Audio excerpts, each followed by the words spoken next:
Gabungan Dakwah Malaysia atau GDM ditubuhkan bertujuan menyelaraskan usaha dakwah di Malaysia, iaitu untuk menyampaikan Islam yang sebenar kepada seluruh masyarakat majmuk di negara ini dan menangani salah faham terhadap Islam. GDM juga membantu serta memperkasakan mu'alaf.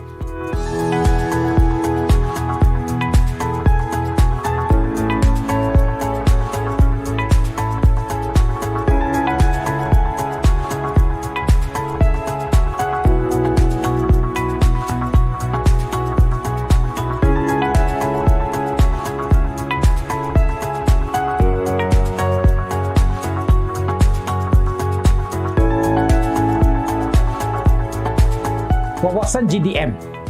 Yang pertama, masyarakat majmuk yang faham dan senang dengan Islam. Yang kedua, masyarakat majmuk menerima Islam. Ketiga, mengekalkan yang sudah Islam agar istiqomah bersama.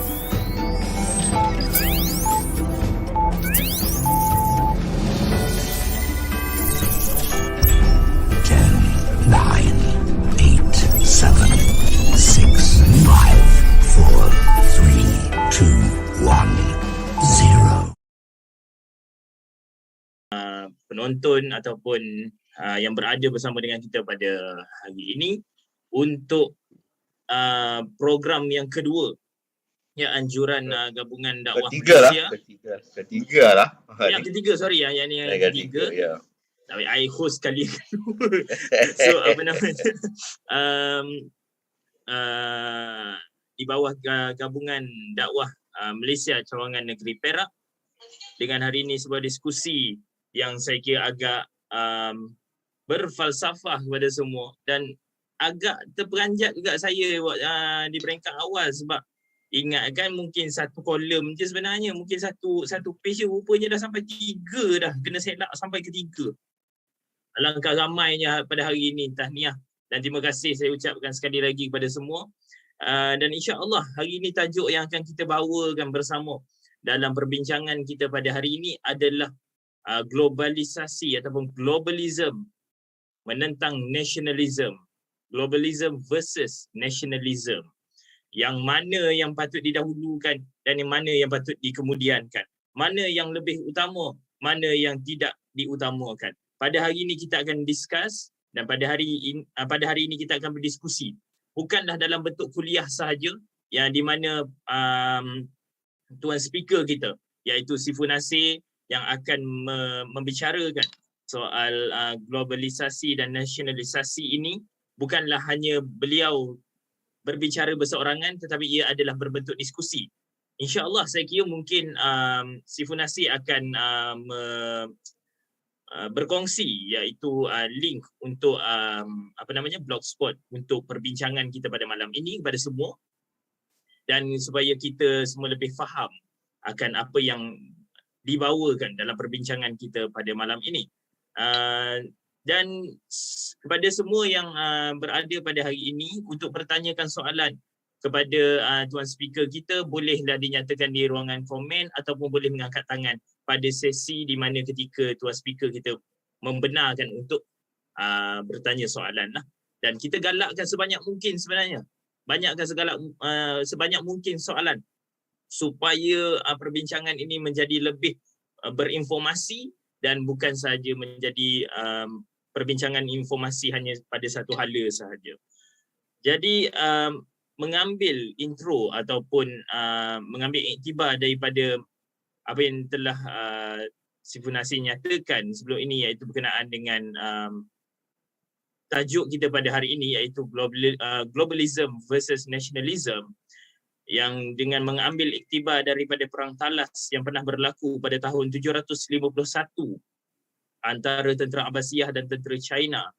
Dan apakah di sebalik sejarah ini? Apakah perkaitnya pula dengan globalisasi ataupun nasionalisasi ini? Sejauh mana kebenaran yang berada di dalam globalisasi dan nasionalisasi, dan sejauh mana sebenarnya kita telah didoktrinasi terhadap dua bentuk ataupun dua aspek ini. InsyaAllah tuan speaker kita XIFU NASER akan membicarakan dan juga berkongsi berkenaan dengan tajuk pada malam ini. Dan saya kira mungkin hampir semua di sini kenal lah. Saya rasa ramai student XIFU Campur-campur rice. Campur-campur ya. Tu nampak macam ada tak kenal. ada yang youngster saya. Ada Tapi tak nampak kenal. anak muda semua. Alhamdulillah, tahniah. Ramai yang tak kenal. Yang paling konsisten saya rasa Ahmad Ali Karim daripada hari itu, daripada sesi hari itu, bendera dia masih ada kat belakang. Saya rasa steady gig. Salam Malaysia. Tapi tahniah saya ucapkan kepada semua yang berada pada malam ini. Dan sekali lagi saya ingatkan supaya siapa-siapa yang ingin bertanyakan soalan, bolehlah bertanyakan soalan di ruangan komen ataupun boleh mengangkat tangan nanti ketika Tuan Speaker kita membenarkan untuk sesi soal jawab, sesi persoalan dikemukakan. Dan saya mengucapkan juga selamat datang kepada Ustaz Hafiz Ng selaku pengerusi Gabungan Dakwah Malaysia Perak yang sudah berada di talian kita sekarang. Dan insya-Allah kita akan mulakan dengan izin Ustaz Hafiz Ng untuk kita mulakan insya-Allah. Saya rasa mungkin okey lah tu insya-Allah. Okey lah. So, Okey. okey lah kot. Sebab masih set up macam hari tu. Same konsep happen. So, masalah audio. masalah audio tak apa. So, insya-Allah saya kira tanpa kita lengahkan masa XIFU. Sekarang pun dah 9.10. Saya kira saya serahkan kepada XIFU untuk membincangkan tajuk kita pada malam ini. Dengan segala hormatnya, dipersilakan. Okey, bismillahirrahmanirrahim. Kita akan mula. Okey. InsyaAllah saya takkan cerita panjang sebab biasa saya nak berbincangan. Now, firstly, tajuk dia Globalisme VS Nasionalisme. Kita akan pada akhirnya kita akan kaitkan dengan perang Thales pada sabar sikit, hanya kita akan sampai ke sana, tapi kita akan bincang dulu dua konsep ini, globalisme dan nasionalisme. Ada berbeza, ada globalisme dan globalisasi, dan di akhir saya akan cerita. Nombor satu, apakah itu nombor satu, untuk faham nasionalisme, kita kena faham apa itu nation state, apa itu negara bangsa atau konsep negara, satu bangsa, satu bahasa, satu identiti. Boleh nampak saya punya skrin kan? Boleh nampak? Ya, jelas. Nasionalisme, jelas. Jadi kat sini saya nak bagi tahu apakah itu nasionalisme. Untuk faham nasionalisme, seperti dalam rukun negara kita kena tahu bahawa kepercayaan pada Tuhan, kesetiaan pada raja dan negara. Konsep negara itu bukan semudah yang kita fikir. Bagi student saya, mereka akan faham benda ini. Tapi kat sini pun ada yang bukan student saya, maka mereka tak faham apa itu nation state. Negara-negara lah, ada sempadan. So saya akan guna masa sedikit untuk jelaskan selama 5 minit untuk jelaskan apa maksud negara. Dia tak mudah seperti yang you fikir. Negara ni ada teritori, ada warga negara. Tak semudah macam tu. Actually, negara adalah satu technical term. Adalah satu ideologi. Adalah ciptaan manusia. Okay? Ada ciptaan tangan manusia. Sebelum ni tak ada negara tau. Dia kata, tak ada negara. Tak ada konsep nation state lah. Okay? Jadi saya nak buka satu video sekarang untuk tunjuk apa itu sebenarnya negara. Bila masanya negara itu dicipta. Itu kita kena tahu. Dan siapa yang mencipta konsep negara itu? Okay, nation state lah. Okay, hold on. Saya akan lagi.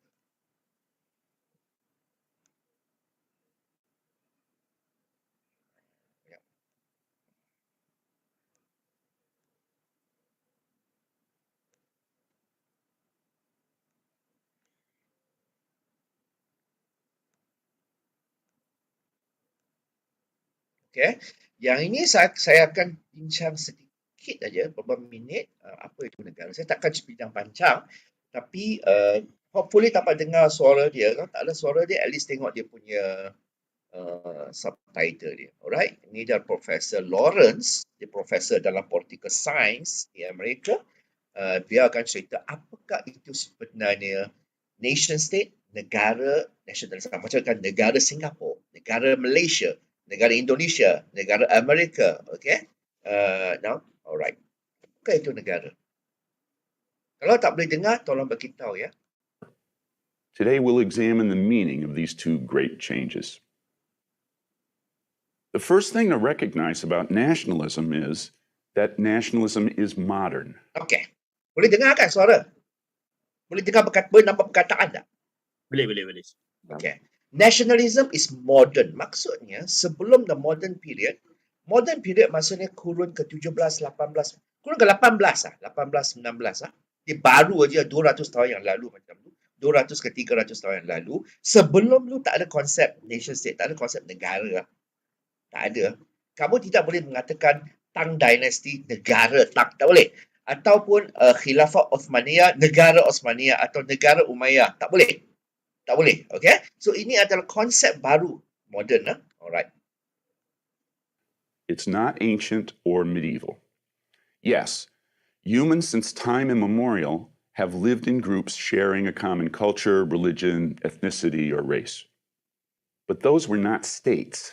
They were predominantly local, kin-based associations, perhaps with a dialect or language spreading over a number of villages a short distance from each other. They probably shared a race and a culture. The great agrarian empires, like Rome, regarded subjects of vastly different ethnic and cultural heritage to be equally subject to aristocratic and central authority. The legitimacy of the king or the aristocracy had nothing to do with what language they speak. But nationalism means that a sovereign state that itself represents one culture or ethnic group over a very large area, and the belief that this ethnic group or people ought to be self-ruling. Now that's a modern idea. Apa maksud state negara? Ialah negara bangsa. Maksud satu negara itu hanya ada satu identity. Satu identity. Bangsa Malaysia. Bangsa Indonesia. Ada satu identity tau. Satu je identity. Okay? Satu je bahasa negara. Satu je perlembagaan negara. Itu konsep dia modern idea itu. Yeah. Nor is nationalism evil, even though I was taught that in the 1960s and 70s for understandable historical reasons. Recent historical and political studies have given us a more balanced view of nationalism. Some kinds of nationalism are indeed very dangerous or evil, but others are not. And some may have been essential to forming modern democracy. Using Ernest Gellner's definition, nationalism says, to each people a state, to each state one people. Peoples have a right to self-rule.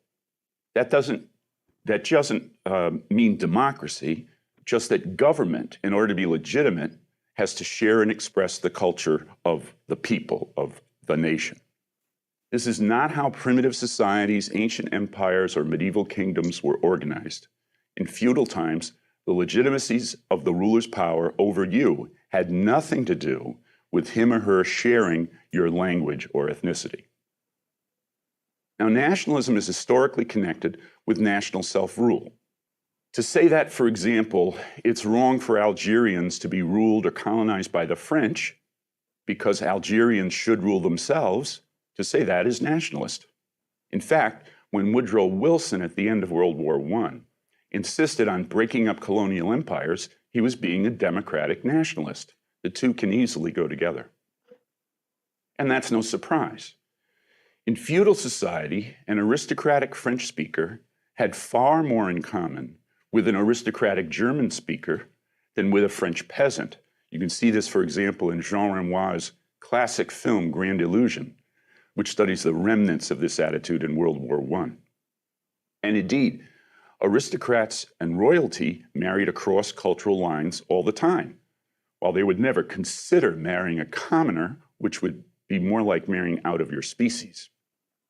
To become a nationalist is to say to the French aristocrat and the French peasant that they share something in common that's much more important than their differences. They share Frenchness. Nationalism promotes intra, not international equality. Nah, ini penting. Contohnya, kalau dulu sebelum ada nation state, konsep negara, kita ada idea di mana kalau saya katakan saya tinggal di Perak, contohnya. Saya nak kahwin dengan orang London, tak ada masalah, tak ada birokrasi, tak perlu pasport, tak payah apa pun. Jadi dia muslimah, saya muslimah, kita kahwin. Tak ada masalah. Tak ada kena pergi embassy lah, kamu expired. Tinggal ke Malaysia, kamu expired, kamu kena renew, visa kamu kena mohon PR lah, citizenship lah, tak ada. Okay?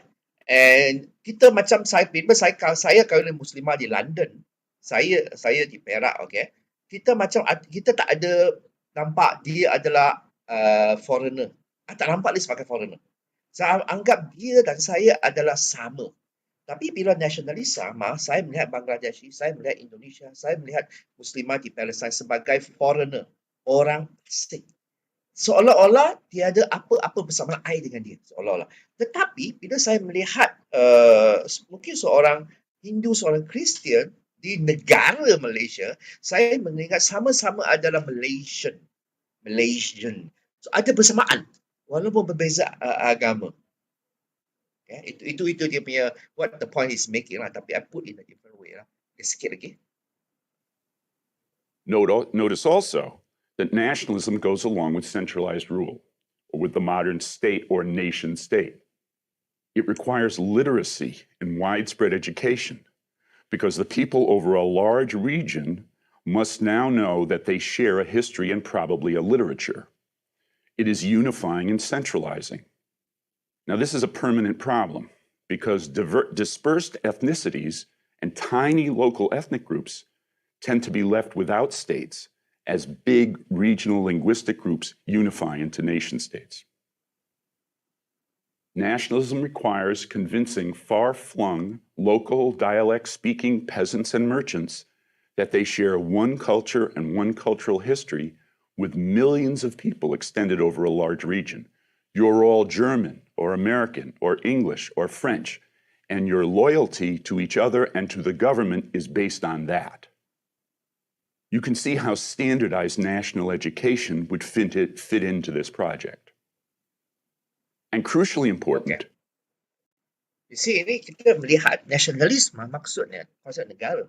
Ialah, tengok di Malaysia, ini satu aja sistem persekolahan. Semua orang masuk persekolahan yang sama, sistem persekolahan yang sama, textbook yang sama, dan konsep sejarah yang sama.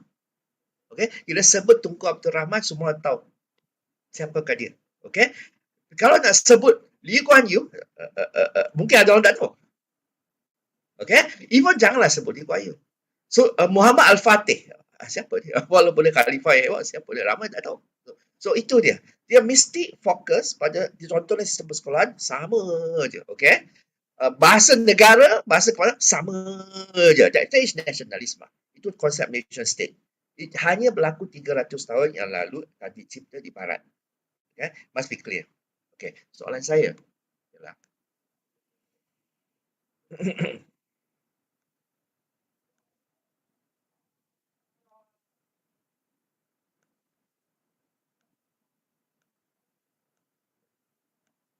soalan saya sejauh manakah anda setuju dengan sistem politik negara bangsa, iaitu nasionalisme, yang dicipta oleh falsafah barat moden berdasarkan kontrak sosial. Kontrak sosial sebagai ahli falsafah Hobbes, Locke, Rousseau. Seperti kata kontrak sosial. Malaysia dicipta pada tahun 1963. Sebelum tahun 1963, tiada Malaysia. Malaysia tak wujud. Ya? Persekutuan Tanda Melayu pada masa itu, pada tahun 1957, maka wujudlah satu kontrak sosial yang baru. Okay? Identity yang baru. 1963, anda adalah Malaysian. You are American. You are Pakistani. Walaupun Pakistan tak pernah wujud sebelum diwujudkan. You are Pakistani. Anda adalah bangsa Pakistan. Maka perlu definisikan apa itu bangsa Pakistan. Apa itu bangsa Malaysian. Okay? So, itu adalah sistem politik negara bangsa. Artinya, kontrak sosial itu, maksudnya, negara itu adalah berdasarkan satu social contract antara kita dengan penjajah, bekas penjajah kita, dan kita agree on satu perlembagaan, maka terciptalah satu bangsa yang baru. Bangsa ini bukan dicipta oleh Tuhan. Bukan dia secara natural. Tapi dia adalah cipta hasil social contract antara kita dan penjajah. Dan bekas penjajah pada masa itu. Okay? Negara bangsa ini khususnya, seluruh negara dicipta selepas, khususnya selepas Perang Dunia Kedua, selepas 1945. Mana itu setiap negara, setiap daerah, setiap kawasan adalah tertakluk pada konsep nation state. Sejauh mana anda setuju dengan sistem politik negara bangsa? Apa pendapat anda?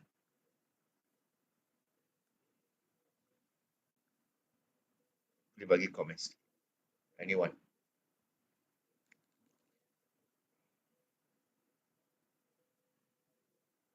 This is a new world order. This is the new world order lah. Orang selalu kata new world order kan. Order dunia baru. Ini order dunia baru. Selepas Perang Dunia Kedua. What do you think?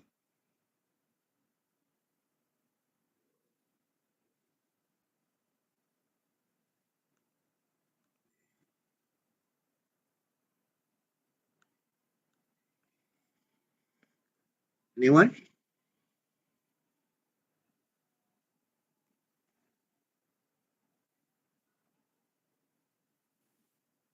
Silakan bagi sesiapa yang mungkin ingin jawab untuk angkat tangan ataupun tu jawab pun tak apa. Tak kisah. Ya. Nak tumbangkan Maybe a ayat. lot of them doesn't understand the question. Could you repeat the question again? Adakah anda setuju dengan konsep negara bangsa? Negara bangsa maksudnya, negara konsep nation state ini wujud hasil daripada falsafah barat, di mana khususnya selepas Perang Dunia Kedua lah khususnya, di mana wujudnya satu, anda perlu mencipta satu kategori yang baru. Ada bangsa Malaysia. Apakah makna bangsa Malaysia? Bangsa Malaysia orang yang bercakap bahasa Melayu, memartabatkan bahasa Melayu, go through education system yang sama, go through kenal siapakah Tunku Abdul Rahman, go through inilah sejarah kita, you have a certain kind of budaya yang semua rakyat Malaysia state agree. Jadi you kena ciptakan satu identiti baru lah. Ahmad, ya. Bagi saya tidak ada masalah kalau kita nak menaikkan isu-isu berkaitan negara untuk mengajar tentang sejarah, khusus tentang sejarah negara ataupun tentang dengan memupuk semangat cinta terhadap negara itu. Tetapi pada masa yang sama, tidaklah sampai kita mengetepikan aspek-aspek lain, terutamanya aspek agama. Sebab sekarang ni bila timbul isu nasionalisme ni, ramai yang mula tidak menghiraukan tentang identiti agama kerana identiti negara itu, identiti nasionalisme itu lebih penting dan lebih tinggi. Maka kita sering membawa kepada penindasan terhadap orang-orang seagama yang hanya kerana mereka tidak mempunyai kewarganegaraan itu, mereka tidak dapat apa yang mereka layak di sesuatu tempat walaupun mereka saudara kita yang beragama Islam. Itu pendapat saya. Okay, terima kasih. Muiz?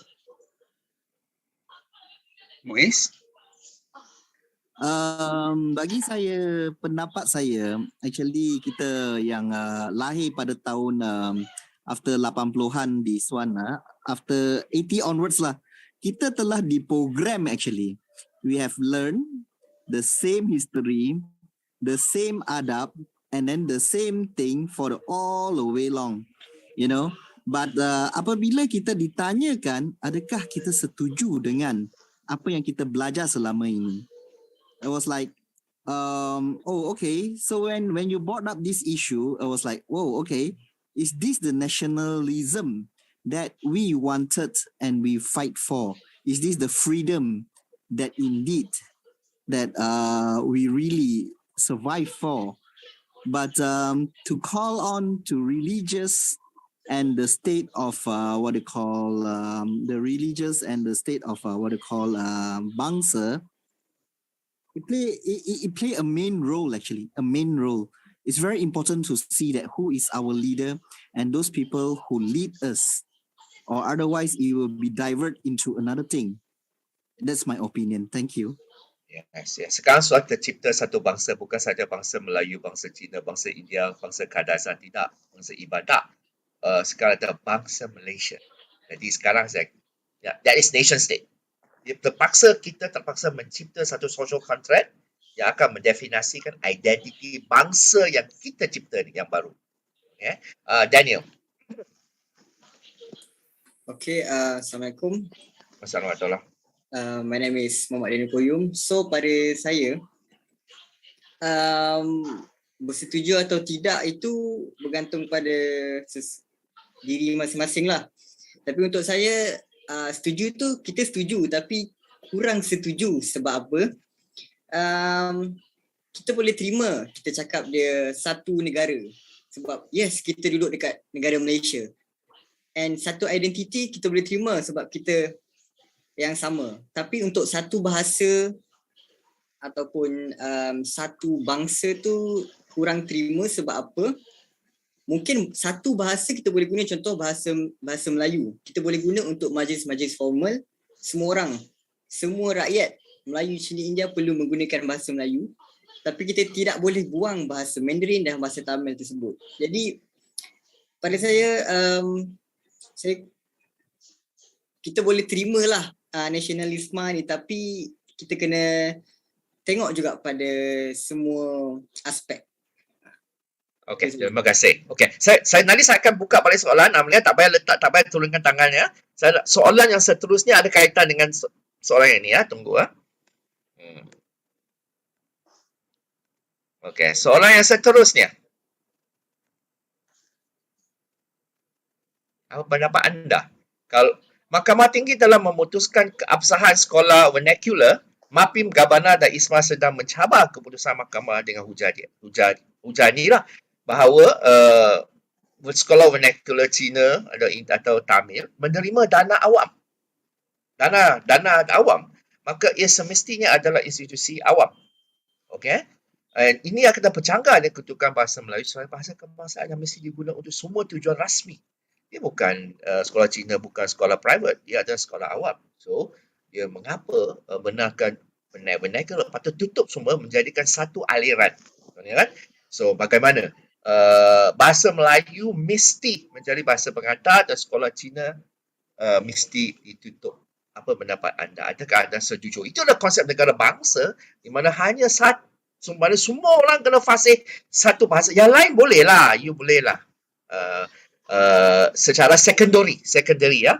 Negara bangsa macam Amerika, you mesti American English, not British English, okay?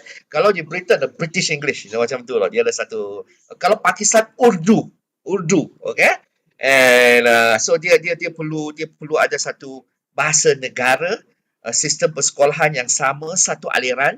So itu adalah what they call negara bangsa. What do you agree? What do you think? Ada di chat, very interesting. Actually di chat pun banyak chat yang interesting saya follow adalah kesannya konsep negara bangsa ia memecahkan kesatuan umat Islam.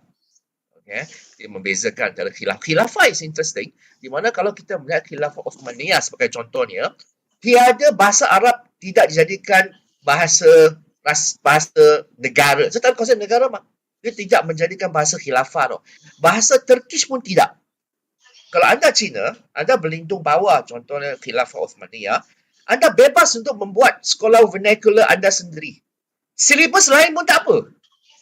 Janji anda menghormati, taat kepada khalifah. Itu saja. Anda digelar sebab al-zimmah. Anda boleh buatlah what they call sekolah anda sendiri. Silibus anda sendiri. Bahasa anda sendiri. Anda suka hati anda. Selagi bangsa anda setuju dengan anda. Itu cara khilafah bergerak. Tapi negara bangsa lain. Negara bangsa ialah bila kamu tubuhkan satu negara, setiap etnik, kalau dalam negara itu ada 100 etnik yang berbeza atau 50 etnik yang berbeza, dia kena belajar satu bahasa, mematapkan satu bahasa. Bahasa lain tidaklah kita ketepikan. Itu cara negara bangsa berfikir. So bagaimana, apa pendapat anda tentang isu sekolah vernacular ini? Ya. Tadi sebab angkat tangan, Amanina. Okey, Maksud Sifat, apakah pendapat saya tentang kalau semua sekolah vernacular kena ada bahasa kebangsaan lah, utamakan bahasa kebangsaannya. Macam tu. Okey. Ya. Ini apakah pendapat anda tentang hujah bahawa setiap institusi pendidikan menerima dana awam wajib mengutamakan hak negara bangsa atas hak setiap kaum. Hak negara dulu, bukan hak setiap kaum. Berdasarkan semangat nasionalisme.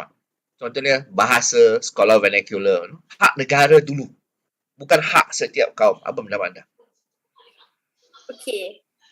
Jadi, sebelum saya jawab dulu pada pendapat saya nak utarakan pendapat ayah saya dahulu sebab kita pernah ada Okay. perkara Okay. ni. Yeah. Ayah saya selalu tekankan kita kena tengok tanah kita. Kita duduk di mana dan perjanjian yang kita telah lakukan dulu. So kita ada banyak perjanjian kita dah persetujui antara kawan-kawan kita kan, dan kita dah bersetuju bahawa bahasa Melayu sepatutnya jadi bahasa kebahasaan. Jadi disebabkan itu semua rakyat dalam negara tersebut, tanah tersebut perlu hormatilah apa yang telah ditetapkan dahulu. Jadi ayah saya selalu cakap macam itulah isu dia sekarang ni, yang apabila semua orang kena belajar bahasa yang sama dahulu. Tapi dalam kes-kes macam isu-isu pertuturan antara setiap kaum, sepatutnya apa yang difahamilah yang jadi bahasa pertuturan kan. Jadi macam contohnya kalau nak cakap dalam bahasa Cina, bahasa India, bahasa Tamil contohnya. Jadi kalau antara mereka faham dan mereka boleh amalkan, tak ada salahnya. Tuturlah dalam bahasa yang kita fahami. Tapi sekarang ni prinsip dia ialah kita kena sama-sama belajar satu bahasa tu. Itu masalah nasionalisme di negara kita lah. Awalnya kita nak samakan semua orang dalam kedudukan yang sama, tapi sekarang ni ada kiranya macam kita lebihkan satu bangsa daripada bangsa-bangsa yang lain dengan kita utamakan bahasa Melayu tu. Jadi bukan masalah negara kita juga di Amerika pun. Amerika ada Native American, bahasa mereka tak dimartabatkan. Yang martabatkan American English. You are American, you mesti cakap American English. Not even British English now, American English. Itu konsep negara bangsa lah di mana-mana tempat. Okey, masalah nasionalisme di seluruh dunia lah. Seluruh dunia selepas seluruh dunia lah. Ya, selepas perang dunia ada masalah rasisme tu lah antara negara tu.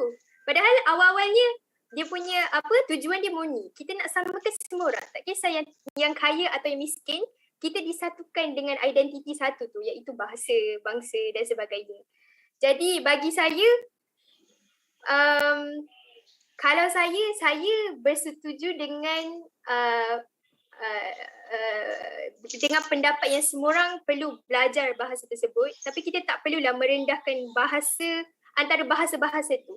Kiranya wajibnya belajarlah bahasa tu, bahasa Melayu kan? Belajarlah bahasa Melayu, tapi boleh je amalkan bahasa-bahasa lain. Tak kisah, tak apa. Alright. Itu bagi saya, ya. Okay, Erdina?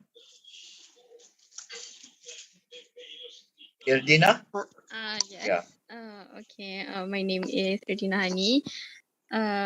Okay, pada pendapat saya kan, the concept itself, nationalism itu, it's kind of destructive because as we can see in Indonesia and China itself, look at what they did to their people. Diorang macam their identity, most of them, the Chinese, the Indian, dia ada races, macam dah terpadam diorang punya bahasa, diorang punya budaya. Like their names are literally the same, like Indonesian standard name. You can't even like differentiate bezakan diorang punya bangsa. So I think the concept itself is very disruptive lah. In Malaysia, maybe we should martabatkan all languages. Yeah, I hope that's not weird. Okay, yeah, that's Indonesia. my opinion lah. Ya, orang Cina Indonesia tak tahu cakap bahasa Cina dah. Hilang identiti Cina dia. Itu negara bangsa. Mereka sudah jadi Indonesian. Itu dia. Okay, Luqman. Okay, Bismillahirrahmanirrahim. Assalamualaikum warahmatullahi wabarakatuh. My name is Luqman. Okay. My opinion is, for me, it's not fair if we force the other races to learn the language that they not one language. For example, if at Malaysia, we force the Chinese and the Indian to learn bahasa Melayu, because I think if we force them like that, it just makes us no different from China. That first we go to become Chinese first, then you are Muslim. But the make the difference between us and the Chinese is that The Chinese, they use the hard power, which is they use the military to force people. But us in Malaysia, we use just the law. We did not use the military. Tak guna lah sampai military kan, kena paksa bangsa-bangsa lain untuk belajar bahasa Melayu. Let's take an example when the Muslim empire like Umayyah, Abbasiyah and Ottomaniyah, like XIFU said just now, how can empire Islam ni boleh maju sedangkan diorang tak paksa pun penduduk-penduduk yang duduk di bawah empire Islam ni untuk belajar bahasa yang diorang guna. Contohnya macam Umayyah and Abbasiyah Arab. Diorang tak paksa tanah yang kawasan yang bai'ah kepada Umayyah Abbasiyah di Afrika untuk belajar bahasa Arab. Diorang tak paksa. Same goes to the Ottomaniyah. They did not force the people under them, under their rule, to learn the Turkish. But still, why are many non-Muslim convert to the Muslim even though they not forced? Because dia orang tertarik. But kita paksa untuk memaksa dia orang untuk belajar language. So for me, we must be open-minded. By our mind should be a globalist mind, so that we can open our mind to think critically, so that we will not be the like katak di bawah tempurung, so that we just want to stick with the one language only. So I think that is my opinion. Okay, terima kasih lo. Young people semakin berfikir kritis, alhamdulillah Malaysia ni, young people nak. Kita tengok hello young people punya ideas. Okay, our president Alina Ong, yes, helping, yeah. Okay, can I just, I would like to refer to what you said. Your first question is, what is your first question? Can I? Yes. Okay. Nationalism, is it? Now, do you agree or not? Do you agree with that? We have no choice. We have no choice. It is just given to us like that, and then we grew up learning that it is good to be nationalistic. Because the school taught us like that. Then as we grow up, and then sometimes we hear other people saying, like for example, you just brought up that nationalistic means the country itself. So for example, our place here, we are supposed to be called Nusantara. Malaysia, Indonesia, Philippines, Thailand, we are Nusantara. Actually, we put aside Chinese people lah, like you and I, we have Chinese roots. But the people here are all one Nusantara. So, but somehow or other, we got divided into Brunei, Singapore, Malaysia, Thailand, you know. But actually, we are one people.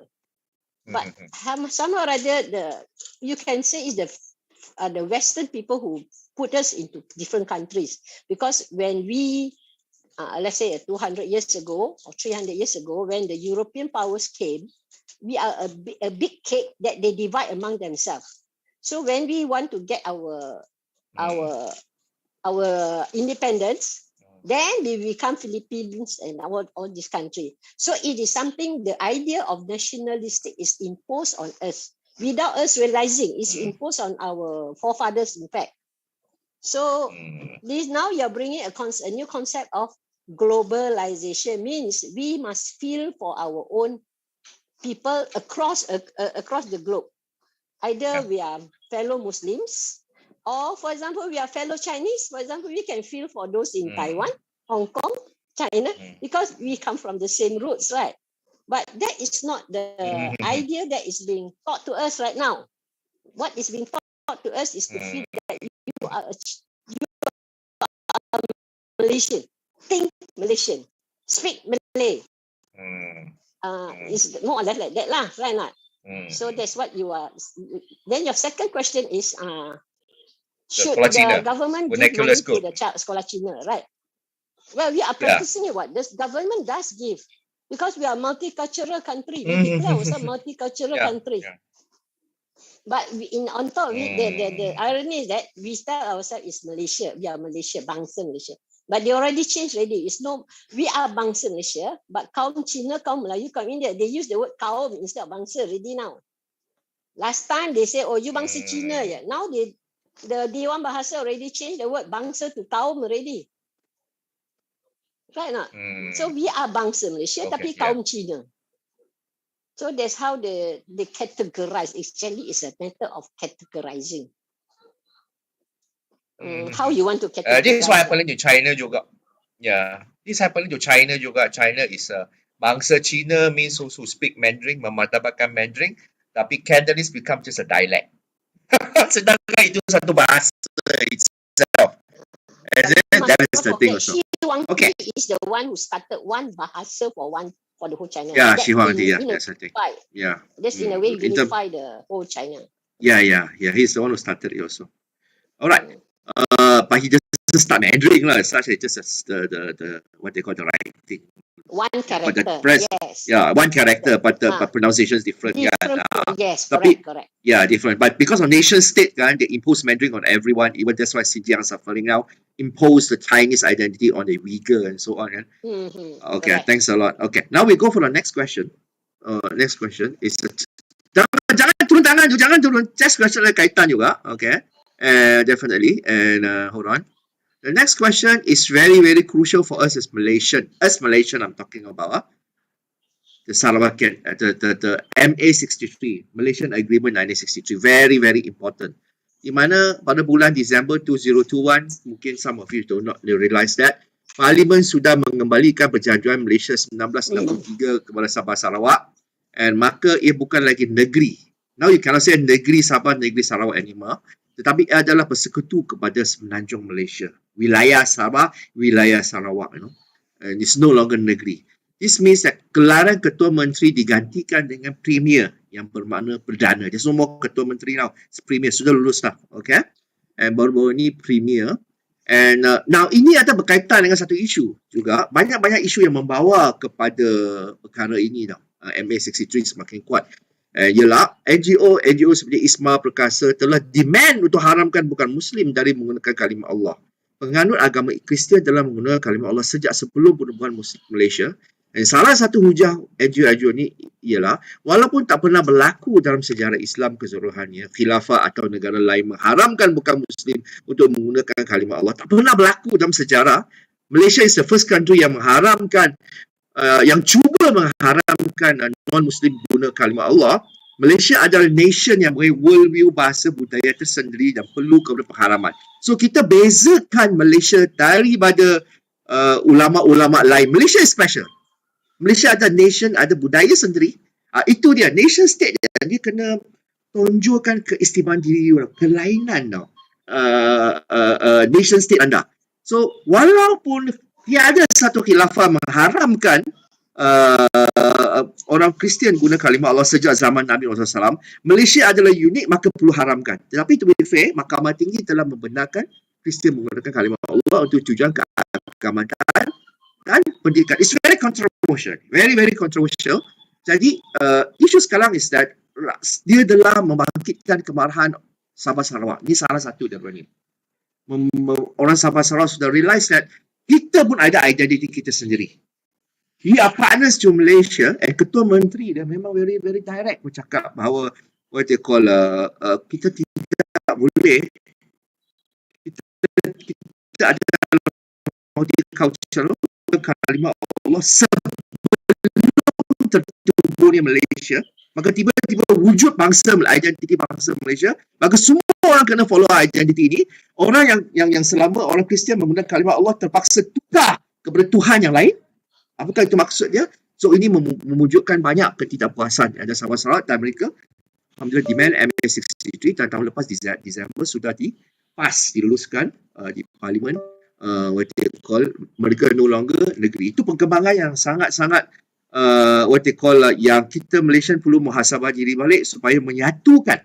Tujuan bukan untuk memisahkan tapi menyatukan balik Malaysia ni. Macam mana nak satukan balik ni sekarang? Negara bangsa, konsep negara bangsa. Adakah pemahaman negara bangsa, cara kita faham negara bangsa terlalu sempit yang mungkin akan memecah belahkan Malaysia? Bagaimana itu? Itu persoalan dia, okay? And sejauh mana okay, itu persoalan dia ialah okay, apa hands up yang seterusnya? Ahmad. Okay. Ahmad. Saya rasa berkenaan isu kalimah Allah ni memang agak complicated sikit. Dia bergantung banyak terkait dengan konteks. Masalah yang di Malaysia saya lihat ialah lebih kepada bagaimana ia digunakan oleh setengah pihak. Jadi saya tak pastilah kenapa yang disebut tentang nasionalisme, sebab apa yang saya rasa yang disebut oleh daripada pihak kerajaan sendiri sebab kenapa diharamkan adalah untuk mengelakkan kekeliruan dalam kalangan orang Islam sendiri. Sebab sebagai contoh, di Institut Teologi Kalimatullah Jakarta, iaitu nama tu Institut Teologi Kalimatullah, tetapi ia merupakan satu pusat melatih misioneri Kristian yang menggunakan kalimah Allah untuk berdakwah kepada orang Islam. Mereka membaca Bible di dalam bahasa Al-Quran dengan menggunakan Bismillahirrahmanirrahim dan Sadaqallahu Azim dan sebagainya bagi mendekati orang Islam untuk mengelirukan orang Islam dan memungtatkanlah orang Islam ni. Jadi berdasarkan itu yang berlaku di negara jiran Indonesia sendiri, kita mula menyekatkan sebab benda itu sudah masuk di negara kita sendiri sejak daripada sebelum daripada penubuhan Malaysia lagi telah ada buku. Ahmad, maaf saya mencelah sikit Ahmad lah. Boleh saya mencelah Ahmad? I think isu sekarang kita tidak mahu mengatakan bahawa kita mahu cari dalil agama orang Kristian cuba menyesatkan umat Islam. Orang Kristian sendiri memang berusaha untuk berdakwah kepada Muslim sebab ini tersebut dalam Bible. Memang orang Kristian macam kita berdakwah kepada Kristian lah. Okey? Itu hak mereka untuk berdakwah kepada kita. Masalah kita sekarang, kita tak boleh mengatakan bahawa ulama yang mengatakan bukan Muslim guna kalimah Allah itu, benarkan non-Muslim guna kalimah itu semua jahil. Tak boleh. Kerana dalam sejarah Islam, semua ulama, semua khilafah tak pernah sekali pun mengharamkan orang Kristian guna kalimah Allah. Sampai ke hari ini, hanya Malaysia buat begitu. Jadi jangan pakai dari agama lagi. Ini bukan fiqah, ini tentang sains politik. So, dari segi politik dia ialah what they call semenanjung. Konsep kita faham negara bangsa ialah semenanjung tidak membenarkan NGO, Mahkamah Tinggi sudah benarkan tidak membenarkan, mereka cuba tidak membenarkan orang Kristian guna kalimah Allah, orang bukan Muslim guna kalimah Allah. Sabah Sarawak sudah guna kalimah Allah lama sebelum Malaysia. Jadi bagaimana? Jadi sekarang Sabah Sarawak sudah somehow, rakyat Sabah Sarawak sudah somehow ada sedikit kecewa, jauh hati dengan orang Semenanjung. Okay, ini salah satu, ada banyak isu lain. Maka timbullah isu MA, Malaysian Agreement 1963. Dan mereka sekarang saya luluskan. Sabah Sarawak sudah bukan lagi negeri. Dan adakah sebenarnya ini baik? Tak ada tak baik dia. Baik ialah kita bagi lebih autonomi kepada Sabah Sarawak. Tak baiknya, saya takut antara kita, faham kita terhadap nation state itu akan memecah belahkan Malaysia. Saya takut. Saya takut kita jadi ekstrim tau. So sebenarnya masalah saya ialah apa pendapat anda tentang what they call fahaman kita tentang negara bangsa kita ni supaya membawa Sabah Sarawak lebih dekat dengan Malaysia. Lebih akrab lagi. Lebih akrab lagi. Okay? Walaupun tidak lagi negeri sekarang. Bagaimana tu? Cuma saya kurang faham macam mana kait dengan yang isu ni dengan Sabah Sarawak tu sebab Sabah Sarawak dibenarkan untuk menggunakan kalimah Allah di dalam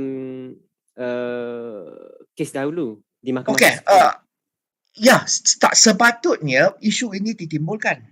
Bila isu ini ditimbulkan, pandangan Sabah Sarawak macam mana?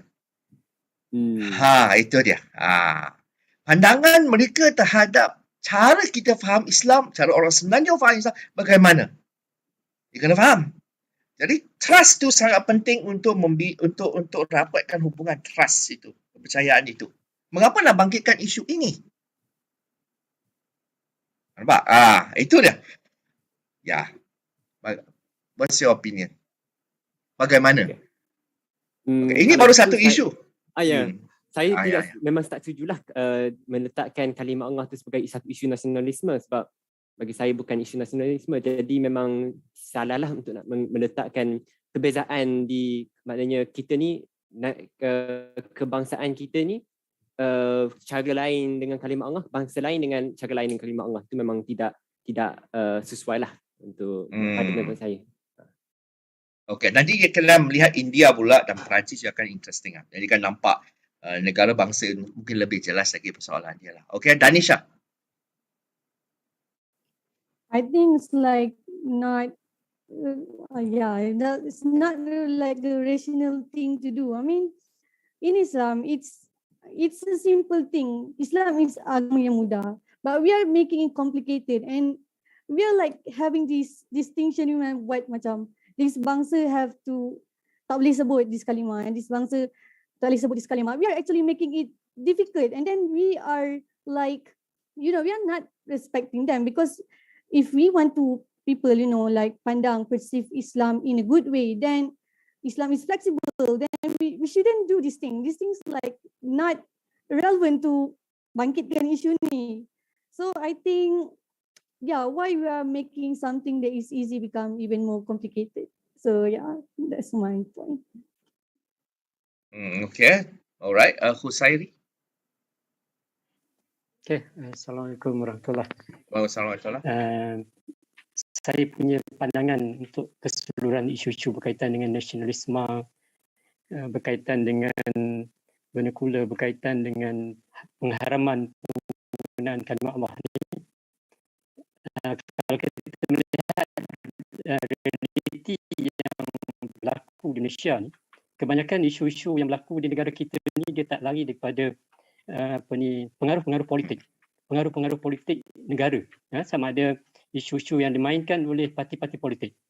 Kadang-kadang certain isu tu dimainkan oleh parti-parti politik ni sebagai kita kata license untuk dia dapatkan sokongan. Okay.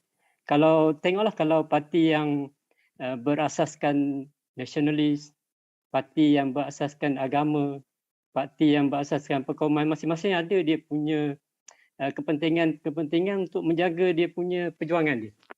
Jadi realiti di Malaysia ni kita tengok, tak kira dalam apa bidang pun, dia tak lari daripada pengaruh-pengaruh ataupun percaturan politik sendiri. Kalau kita tengok contoh yang Zifu kata pengharaman kalimah Allah, sedangkan di Sabah Sarawak dah lama guna kalimah Allah, itu mungkin ada kaitan dengan sentimen nak jaga supaya orang-orang di Sabah Sarawak dia tak pengaruh dengan politik di Semenanjung. Kalau kita tengok banyak ada parti politik yang tak boleh masuk di Sarawak disebabkan mungkin sentimen. Ada parti-parti politik yang boleh masuk di Semenanjung. Kan? Jadi conclusion yang saya boleh bagilah dari segi isu nasionalisme ni dia ada kaitan dengan, kalau di Malaysia lah khususnya, kita nampak begitu kuat pengaruh orang politik dalam mencatur pemikiran masyarakat. Jadi kok mana pun kita pusing, dalam bola ke dalam sukan ke dalam apa, dia tak lari daripada isu-isu tu. Jadi terutama golongan-golongan pelajar, golongan intelek ni dia kena faham. Dia jangan terpengaruh dengan orang politik yang boleh berubah. Hari ni dia UMNO, besok dia Bersatu, besok dia mungkin parti-parti lain. Maknanya orang muda ni, you all boleh tengok apa yang realiti yang berlaku di negara kita hari ni. Kita kena ada satu stand tersendiri yang kita tak mudah terpengaruh dengan orang politik ni. Dia ada kepentingan dia sendiri. Okay, kalau dia rasa dia boleh jatuh, dia akan melompat ke mana pun. Dalam masa PRU kita tengok sekarang ni pun, PRU 14 pun kita dah ada 3 Perdana Menteri dalam tak sampai 5 tahun. Jadi maknanya saya nampaklah kita punya pergolakan yang berlaku di negara kita ini akibat daripada kerakusan orang politik. Dan kemudian saya nak kaitkan isu berkaitan dengan dengan nasionalisme, dengan dunia Islam ni kan. Kalau kita tengok banyak term-term yang digunakan oleh Barat, nasionalisme lah, demokrasi apa semua. Kalau kita balik pada zaman Khilafah Utsmaniyah, Khulafah 9, kebanyakan term-term yang digunakan bertujuan untuk memecah belahkan kesatuan umat Islam. Dia orang masuk ke negara-negara orang Islam, ke empire Utsmaniyah, dan di situlah dia orang memecahkan kesatuan orang Islam sama ada atas dasar bangsa lah terutamanya. Dia menggunakan isu bangsa ataupun kaum tu untuk memecahkan kesatuan umat Islam. Kita tengok macam mana negara-negara di Arab Timur Tengah dipecah-pecahkan oleh kuasa-kuasa penjajah ni untuk orang kata menghancurkan kesatuan Islam yang satu masa dibina oleh Osmaniyah. Macam mana apabila Inggeris berada di Mesir, berada di Algeria, berada di negara-negara Arab, dan diorang menggunakan orang-orang tempatan untuk memecahkan kesatuan umat Islam itu sendiri. Dan kalau kita tengok pun banyak negara-negara yang dijajah perpecahan kesatuan umat Islam itu sendiri, kebanyakannya datang daripada orang dalam sendiri. Dan mereka menggunakan orientalis, menggunakan orang-orang dalam untuk menjatuhkan negara-negara orang Islam ataupun negara-negara lain. Dan mereka menjajah. Begitu juga kita tengok macam mana contoh di China kan. China memecahkan isu Uyghur kan. Orang Uyghur disilahkan dengan bangsa-bangsa mereka supaya Islam tu dipecah atas orang Islam yang bangsa lain melihat isu Uyghur ni bukan isu diorang, isu bangsa Uyghur. Isu bangsa. Jadi itulah antara orang kata faktor yang berlakunya perpecahan di kalangan umat Islam oleh golongan-golongan barat ataupun orientalis. Wallahu a'lam. Terima kasih. Satu komen yang sangat tepat sekali. Sedih melihat Uyghur ni. Dia ni Cina tak ada kebenaran kita. Itu masalah. Very, very good. Okay. Sebelum Luqman, tak payah letak tangan dulu. Q pun saya akan bagi you apa yang berlaku di India. Ini kita kena fikir global ni sekarang. Jangan fikir Malaysia sahaja. Politik di Malaysia kena fikir global. Okay. Dan apa yang sedang berlaku di India sekarang dan apa hujah mereka. Okay. Kerajaan India telah menghalang pelajar-pelajar di semua dari memakai hijab di sekolah dan ini adalah hujah mereka. Tunggu saya tengah bukakan dia punya YouTube dia. Okay, tunggu. Okay. Okay.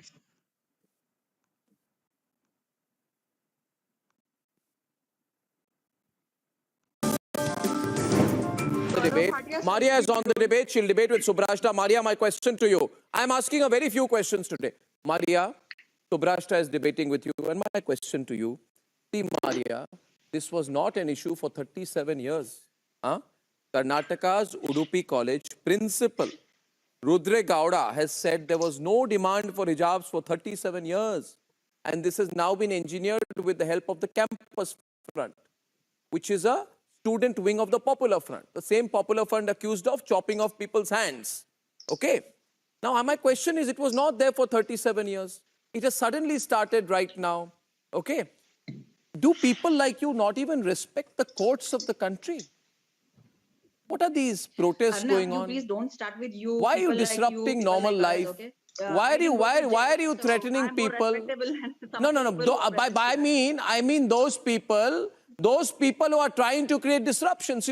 20 women wearing hijab suddenly storm into one place. Why? So if you just why? Where all will this storming go on? Because, No. What is this? What is this hijab storming going on? Why is it necessary to provoke? Why has the court not told you? Has the court not told you not to provoke? What are these protests? You have no respect for the courts of the country? Yes, please respond. Maria, please respond now. Of course, we live by the law of this country and this constitution is the book by which we live, and we will not allow anyone to take away our rights, our fundamental rights of practicing our religion, of preaching our religion. And who are you to tell me, I mean you in the sense, the people who are protesting, that hijab is not an essential part of my religion. It is an essential part of my religion, and it has been since centuries. It's not new. I am not bothered what the principal of that college says, because you need to prove it. How do I know that it's you're not lying? Because this channel has distorted many facts. Are you bothered about the constitution? So prove it to me that there has No, 1 second. My question to you is, no. Maria, don't get into a speech mode. I'm asking you a follow-up question. Just listen to me, please, okay? Just think logically, okay? Just shouting, trying to get aggressive does not help at all. And everybody will ask you, do you believe in the constitution first?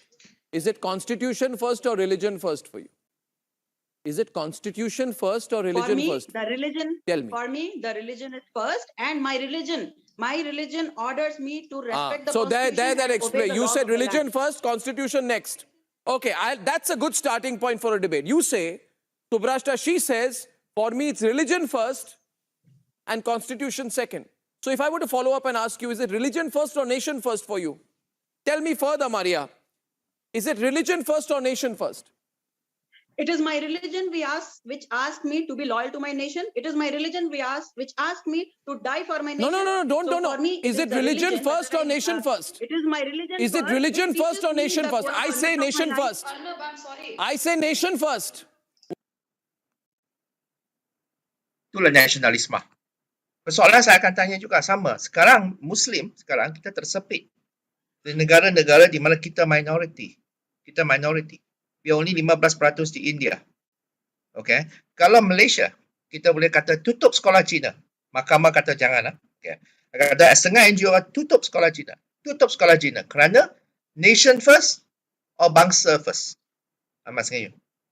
Nation first or kaum dulu? Mana satu? Dia kata kaum tak boleh. Kalau kaum banyak, memecah belahkan. Okay, so nation first. Tutup sekolah Cina. Kalau kita fikir sebenarnya few NGO dia fikir sedang buat rayuan, mereka sedang buat rayuan di mahkamah untuk tutup sekolah Cina yang menerima dana awam tu. Sebagaimana India juga akan berlaku benda yang sama. Nation first, negara bangsa dulu. Atau kamu minority, kamu hanya 15%. Negara bangsa dulu atau agama kamu. Negara bagi kamu buka tudung. Masuk sekolah buka tudung. Sebagaimana yang berlaku di Perancis sekarang. Perancis sekarang kan buka tudung. Masuk jabatan kerajaan, kamu wajib buka tudung. Di China juga, tu bukan constitution kan. Kamu China dulu, China bukan bangsa, bukan kaum kat sini. China maksudnya negara bangsa. So dia at the same time dia guna China kan. Kamu Chinese China atau kamu Muslim dulu? Mana satu? That's why mereka tangkap lebih 1 juta Uyghur, masuk constitution camp, brainwash, kamu kena cakap Mandarin. Kamu tak payah puasa, kamu tak payah solat, kamu adalah bangsa China dulu. Kamu adalah bangsa India, Hindu dulu. Itu dulu. So, itu negara bangsa. Negara bangsa umpama satu benda yang untuk make sure rakyat tu unite. Kamu kena create satu identity kepada bangsa itu. Itu maksud dia, bangsa Malaysia, bangsa Indonesia. Dan saya si Indonesia, Chinese tak boleh cakap bahasa Cina. Dia kena create satu identity. You're American, you kena ikut. Okay, what happened dengan Muhammad Ali? Bila tidak mahu ikut cakap Amerika, boxer terkenal kat Allahyarham, Muhammad Ali tidak mahu, dia dilucutkan sebagai juara dunia daripada boxing. Tapi dia kata tak kisah, dia tak mau berjuang sebagai tentera memperjuangkan Amerika lawan Vietnam. Dia kata tak setuju, itu zalim Amerika. Dia tak mau, dia lawan. Dia Muslim. I don't want to become a tentera Amerika. Wajib, kalau negara panggil anda jadi tentera, anda kena. So, dia tak nak. Akhirnya dilucutkan. Dia hampir-hampir kena penjara, soalan hampir-hampir. So, soalan saya, bagaimana kamu nak settlekan isu contohnya di India, Muslim di India, konsep nasionalisme itu tanpa menjadi hipokrit di Malaysia. Kamu kata pada Muslim sana, kamu kena follow agama dulu, bukan negara bangsa dulu. Tapi kat sini, kamu bagi tahu Chinese, follow negara dulu, jangan follow kaum, jangan follow agama kamu dulu. Bagi tahu Kristian yang sama, itu hipokrit. Tapi mesti konsisten. Bagaimana kamu nak bantu Muslim kita kena tindas sekarang di India sekarang? What is your opinion, Luqman? Okay, before I answer the question about India, I just want to give a little opinion about the issue that the using of the word of Allah. For me, I disagree because if we are Muslim, then we should know that the word of Allah is for all humankind. That is not just for Muslim. Allah is the God for all humankind, including non-Muslims. So for me, who are we to ban them from using the word of Allah? Because Allah adalah Tuhan kepada semua makhluk, termasuk orang yang bukan Islam sekali. Kenapa kita nak ban mereka untuk sebut kataan Allah itu? Jadi benda macam ni dia akan merosakkan, akan memburukkan lagi image Islam. Macam yang Danisha kata tadi, it will just make Islam look difficult and difficult to a non-Muslim if they see this. Because like Allah already mentioned in Surah Al-Fatihah verse number 2, Alhamdulillahirabbil alamin. All praise is due to the God alone, the sustainer of all the worlds.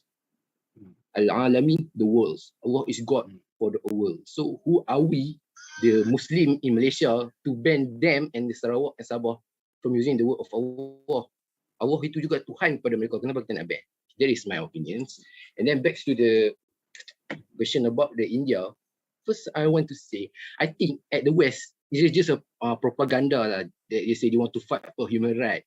But is it the human right that we see here now? Is it a human right to ban a Muslim from wearing a hijab? Why they are trying to apply this into their constitution? Is it being harm to them if we see the woman wearing a hijab? I don't understand lah to them. So to answer the question that you asked, I think we as a Muslim, we should prioritize the religion first. The religion must come first, and then the second one is our identity, which is whether you are Malay or we are Chinese. But first, the religion first. Because like Maria said just now, if we follow the religion asks us to obey to the nation, to be loyal to the nation. But if there are some circumstances where if the nation implement the law that is against the religion, we should not follow it. So, okay, Luqman, sorry mencelah, macam dia kata tadi, you raise a very interesting point ya, Luqman. Tadi yang, apa masalah ini human rights kan? Kalau apa salah Muslimah masuk sekolah, sama kita pakai tudung, tak pakai tudung tak ada kena dengan intelijen kita lah. Kalau pandai pakai tudung, pandai lah. Kalau tak ada kena dengan baju lah. Tak ada kena dengan baju kan? Kalau orang itu baik, dia akan baik dengan Hindu. Tak ada masalah. Akhirnya dia pakai tudung, tak pakai tudung. Dia diri dia sendiri. Tapi persoalan ni saya perkara yang sama juga di Malaysia. Orang Cina pun boleh kata, apa salah saya ada sekolah Cina? Apa salahnya? Walaupun tak fasih bahasa Melayu, katakan saya tak belajar bahasa Melayu, katakan. Tak belajar Melayu langsung. Adakah saya sebagai Cina tak tahu bahasa Melayu, tak boleh bersatu dengan orang Melayu? Maksudnya adakah manusia bila bahasa berbeza dia, maka kita tak boleh bersatu? Tapi itu bukan. Adakah sama khilafah dulu, semua orang tahu cakap bahasa Arab, maka umat Islam tak bersatu? Tidak kan? Tak tahulah. Apa pendapat anda? Bahasa tidak semestinya menyatukan. Orang Melayu sendiri pun berpecah belah, walaupun satu bahasa. So bagaimana tu? jadi itu masalah orang itu barat pun berpecah belah juga kan? So macam mana? So kalau nak fikirkan kesatuan, bahasa bukan salah satu wasilah persatuan. Itu hanya superficial macam tudung. Tidak. So macam mana? How? For me lah, I want to answer this. Yes, I agree that if we say that the bahasa itu menyatukan semua orang, kita tak boleh nak kata macam tu sebab like we say at the zaman khilafah, not all people can speak Arabic, but why are they still unite? So for me, it depends on the people itself. It's just they if the people want to like you say kalau dia nak baik dengan itu, dia akan baik. So dia tak ada kena mengenal pun dengan bahasa tu. Bukannya kalau kita nak kawan dengan orang Melayu, kita kena tahu bahasa Melayu dulu. Bukannya kalau kita nak kawan dengan orang Cina, kita kena tahu bahasa Cina dulu. It's not like that. So what I also say that I think my opinion in this, I can say that what is India's doing is the same what the China is doing to Uyghur. India is trying to do the same. They try to discriminate and they try to macam mana kita nak katakan, cubalah untuk hapuskan identiti agama orang Islam dekat India. So I think that is my opinion. Yeah, semua nation state. India adalah nation state, China adalah nation state, Indonesia adalah, semua ni adalah nation state termasuk Malaysia. Q, what's your opinion? Q so tak ada. Diana. I can say. Oh, Q. Okay. Q. Just like apa yang the others already said about nationalism was really great. Apa yang dah dinyatakan tadi. Dalam isu ni tadi, sangat apa orang kata kita ambil jalan solusi yang mudahnya lah. Betapa benar agama Allah Subhanahu Wa Taala itu. Sehingga orang lain boleh takut dengan agama Islam. Hanya isu tudung saja boleh menggetarkan diri mereka. Getar semua segala. Sedangkan tudung tak ada bawa apa-apa. Hanyalah itu yang diamanahkan atau itu yang menjadi dijadikan commandments oleh Allah Subhanahu Wa Taala untuk menutup aurat. Tak usik langsung pun tak usik langsung pun nak kata kita colek dia orang pun untuk menggetarkan agama mereka, tidak sama sekali. Tapi itu membuktikan bahawa agama Allah SWT itu adalah benar. Dalam isu nasionalisme ni tadi, apa yang boleh saya ringkaskannya adalah apa pembawaan yang telah dibawa sebelum ni adalah benar untuk memisahkan ataupun benar untuk memecah belahkan. Dia tidak ada lagi konsep keagamaan di dalam diri kita untuk bersatu padu sebagai satu umat Islam. Tidak pun. Walaupun Islam mengajar kita tentang kesatuan. Bagaimana wa'tasimu bihablillah jami'an wa la tafarraqu. Tak ada pun kata wa'tasimu bihablillah biqaumihim, biqaumikum. Tak ada dengan kaum kamu, tak ada pun. Disebut jami'ah secara berjemaah. Dia sebut secara berjemaah, tidak mengira apa bangsa, tak mengira warna kulit. Semua adalah sama, berdiri di atas satu agama. Yang mana yang dahulu? Adakah nasional dulu ataupun agama dahulu? Benarlah bagaimana saudara Luqman tadi ataupun yang berhormat nyatakan tadi, ada yang berhormat di situ, bahawa agama dahulu yang perlu diutamakan. Benar. Kerana itulah yang dah dibawa selama ni. Bagaimana Islam juga berkembang, kita membawa agama, tidak membawa Arab satu sama sekali. Tidak. Kita membawa Islam itu sebagai unggul. Islam itu yang utama. Nak membawa kepada kita membawa negara bangsa Arab kita ke Turki, membawa negara bangsa Arab kita ke China, membawa negara bangsa Arab kita kepada tanah Melayu. Tidak. Ia tidak akan membawa kesan yang terbaik untuk satu negara itu sendiri. Adapun kewujudan kepada sistem nasionalisme itu sebenarnya adalah untuk melihat sebenarnya masing-masing ikut ideologi masing-masing. Tolak agama. Itu secara dasar. Bila ada sistem pecah perintah yang dahulu pernah dibuat satu ketika dahulu oleh British, sistem pecah perintah ni yang menjadikan masing-masing ikut ideologi masing-masing, dan akhirnya habis. Dia dengan ideologi dia dengan ideologi dia, akhirnya tidak ada kesatuan dan menjadikan negara ni lebih harubi. Jangan marahlah kalau kenapa kiamat tu jadi cepat.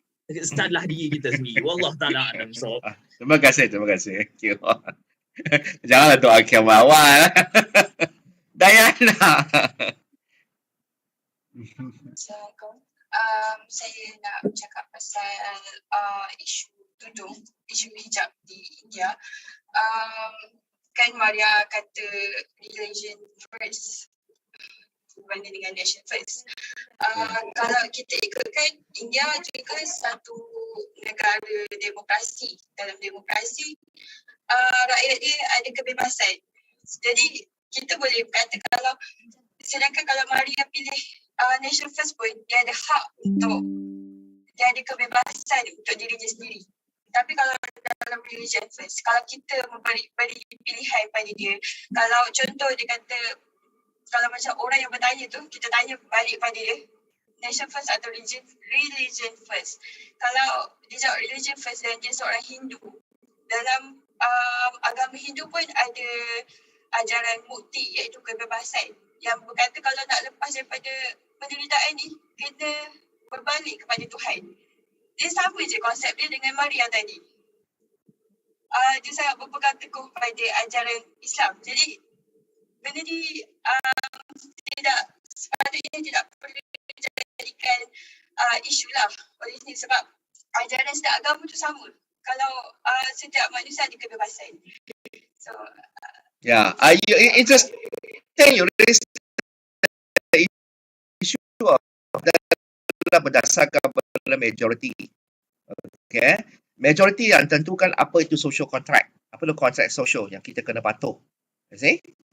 Majority rules. Itu dia.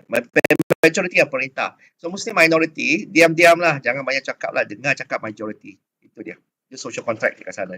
So demokrasi kena ikut. Majoritarianism itu masalah demokrasi. Tak apa, terima kasih. Thanks, very good. Demokrasi dan nation state. Okay, Ustaz. Ustaz, nanti dulu boleh saya pass pada Sister Alina dulu. Presiden Helping dulu. Boleh? Boleh? Ada apa tu? Ya, okay. Okay, Presiden Alina. Assalamualaikum. Assalam. I have a feeling that most of the listeners here are your students. All of them.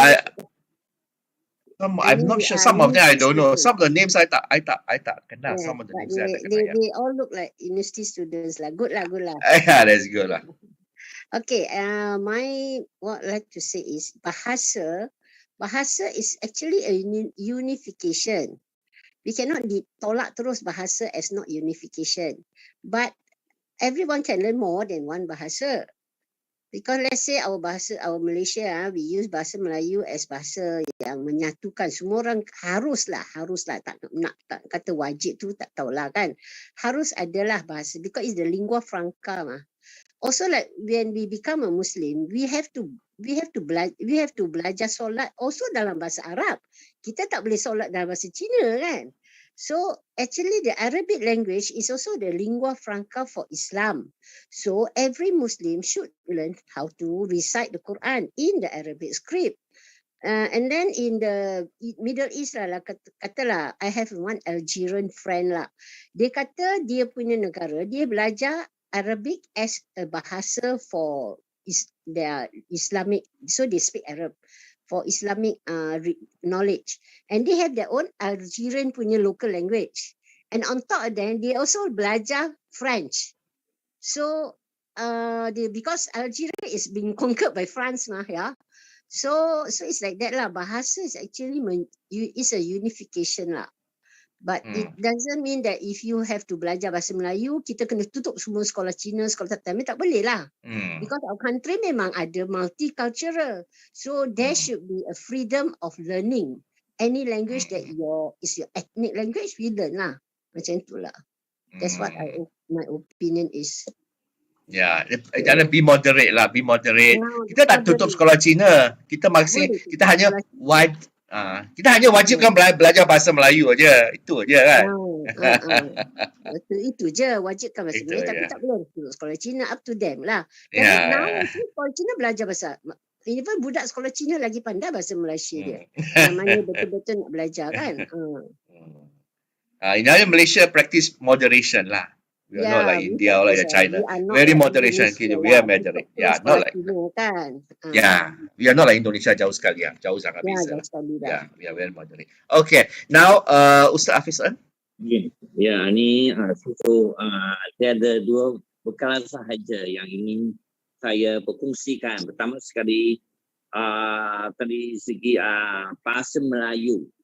Ya, bagi saya bahasa Melayu adalah satu perkara wajib yang patut diketahui oleh semua orang yang ada duduk di dalam Malaysia. Tak kira dia bangsa Cina, India. Sebab apa tau? Kerana dia sebagai bahasa penghantar bagi semua bangsa. Ya, contohnya kalau kita masuk ke perkampungan orang Cina, kadang-kadang mereka tidak memahami bahasa Melayu. Mereka tak memahami bahasa Melayu, maka akan timbulnya isu salah faham, salah sangka, macam-macam. Jadi ini akan membawa kepada perpecahan. Perpecahan kita punya masyarakat. Sebab tu bagi saya bahasa Melayu itu wajib perlu diketahui oleh semua bangsa. Tetapi sampingan itu mereka boleh belajar berbagai bahasa. Bahasa Cina itu terpulang. Ya, macam sekolah Cina boleh diteruskan. Tetapi bahasa penghantar, bahasa rasmi itu wajib adalah bahasa Melayu, supaya mengekalkan perpaduan di dalam Malaysia. Okey, itu berkaitan dengan bahasa Melayu. Yang kedua, berkaitan dengan isu-isu yang berlaku di negara India. Ya, di mana ramai orang-orang Islam kita yang pakai tudung tidak dibenarkan masuk sekolah. Ya, di mana kita ketahui bahawa orang Islam di negara India hanya minoriti, bukan majoriti. Lebih kurang macam 15% kata XIFU. Bila minoriti, kenapa tidak sesuatu pun amat susah. Ya, amat susah ya. Jadi, hal yang terakhir, kalau umat Islam di negara India tak boleh buat apa-apa, terpaksa ikut balik seperti mana yang berlaku di zaman Nabi, di mana Nabi Muhammad berpindah dari Mekah ke Madinah. Intinya, kita perlu berhijrah ke satu tempat yang lebih selesa untuk kita mengamalkan Islam. Dan dia yakin Allah akan tolong kita. Kalau kita berhijrah untuk satu tempat yang lebih mudah kita amalkan Islam daripada kita duduk satu tempat yang dipenuhi dengan halangan yang menghalang kita mengamalkan Islam. Itu pandangan saya lah, XIFU. Okey, terima kasih. Terima kasih. Okey, kita akan pergi ke arah Alhamdulillah Ustaz Hafiz Ng bagi pengurusi kita ending dan isu nasionalisme. Kita akan kepada globalisme sekarang. Okay. Masa sangat tidak berpihak kepada kita, tetapi saya ingin sangat menjemput Q untuk membaca ayat Al-Quran tentang Dzulkarnain dalam surah Al-Kahfi. Nabi sudah suruh mendalami surah Al-Kahfi kalau nak zaman Al-Masih Ad-Dajjal. And saya dan Q ada satu pendirian, Al-Quran bukan sekadar tampal pada permulaan masjid sahaja, permulaan majlis sahaja. Al-Quran bukan tampal permulaan majlis sahaja, tapi Al-Quran patut letakkan pada jantung mana-mana ceramah, mana-mana talk. Sebab kita letakkan membaca Al-Quran di tengah-tengah talk ni, tengah-tengah kita letak. Okay, so globalisme boleh Q, boleh baca. Memang Taranum Q memang mengetahkan hati kita lah. Itu penting lah sebenarnya. Ya, sangat-sangat penting. Rasulullah SAW memilih Bilal, bukan sebarangan orang untuk berazan. Jadi kita kena kiaskan dengan membaca Al-Quran ni. Seorang yang suara kena mengetahkan hati. Itu penting. Okay, Q boleh ke? Allah, insyaAllah. InsyaAllah. Barakallahu fiqh, barakallahu fiqh. Okay. Kita tengok pada ayat-ayat berapa sih? Ayat dia ialah ayat ayat 83 hingga 98. Surah 18, 83 hingga 98. 83, okay. Hingga 98. 83 hingga 98 ni surah Al-Kahfi, insyaAllah. Okey, terima kasih.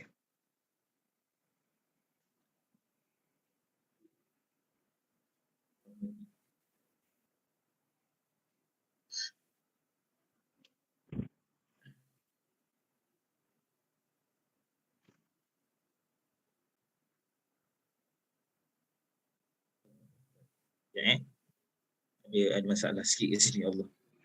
Surah Al-Kahfi. Oh, okey. Ayat 83 insya-Allah. A'udzu billahi minasy syaithanir rajim.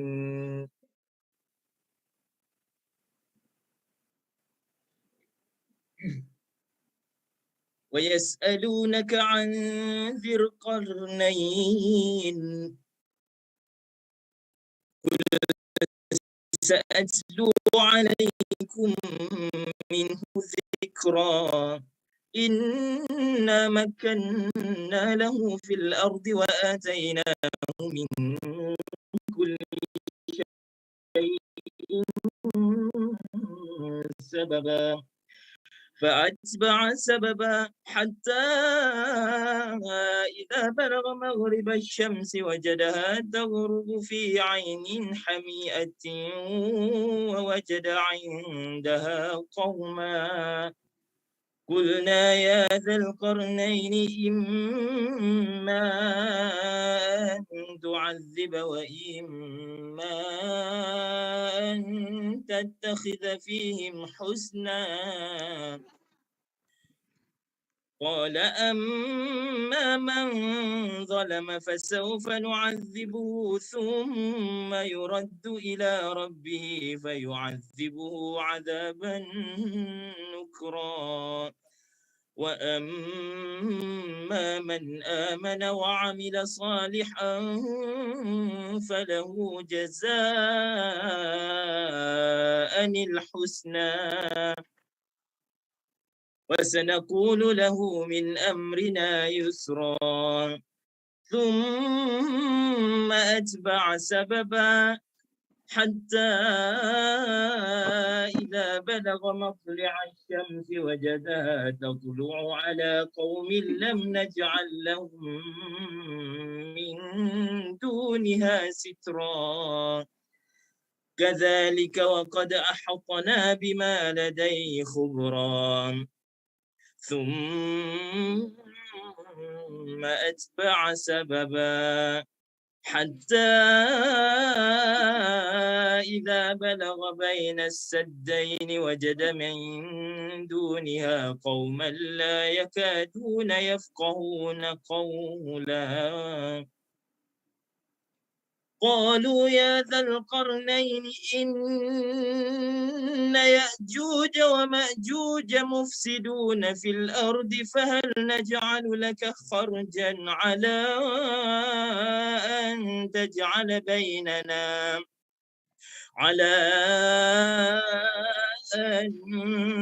تجعل بيننا وبينهم سدا قال ما مكني في ربي خير فأعينوني بقوة أجعل بينكم وبينهم ردما صدق الله العظيم. Barakallahu fiik. Thank you. Terima kasih. Cerita dalam surah kisah-kisah dalam surah Kahfi very special, di mana Ashabul Kahfi, di mana orang muda emphasis lari daripada penjajah dia, pemerintah dia sendiri yang memaksa mereka untuk tidak menyembah Rabbul Ard was Samawat, tidak. Jadi mereka lawan, mereka pergi ke. Ini masalah mungkin kita kalau interpret zaman sekarang, mungkin dia ada masalah nation state ke, maksa dia sama nak nation ke, nation ke agama, nation ke agama, mungkin yang berlaku pada Ashabul Kahfi kalau melihat pada perspektif moden dan political science. Kemudian menyebut tentang Zulkarnain, seorang globalisasi, meminta global daripada gerak daripada barat ke timur ke barat. Zulkarnain ini dua tanduk, seolah-olah ia adalah berkuasa di timur dan barat, a global leader. Jadi surah Kahfi mengajak kita berfikir global, berfikir globalisasi Zulkarnain. Jadi fikir bab globalisme. Wujud perbezaan antara globalisme dan globalisasi. Globalisme bermakna ia adalah satu ideologi bahawa dunia ini perlu satu je kerajaan, satu je, one government saja. Itu dia, one world government. That's globalism. Okay? Globalisasi lain. Dia ada satu movement yang merentasi nasionalisme, itu sahaja. Tapi globalisme mean one world government. Okay. Now, kita tadi sebut tentang state, nation state. Okay. Kita fikir government hanyalah masalah state, nation state sahaja. Benarkah begitu? Adakah yang govern dunia sekarang adalah masalah state sahaja, nation state, negara? Okay, kita melihat contohnya Pfizer. Dia punya total revenue tahun 2021 ada 81 bilion US dollar. Okay, Meta ialah Mark Zuckerberg.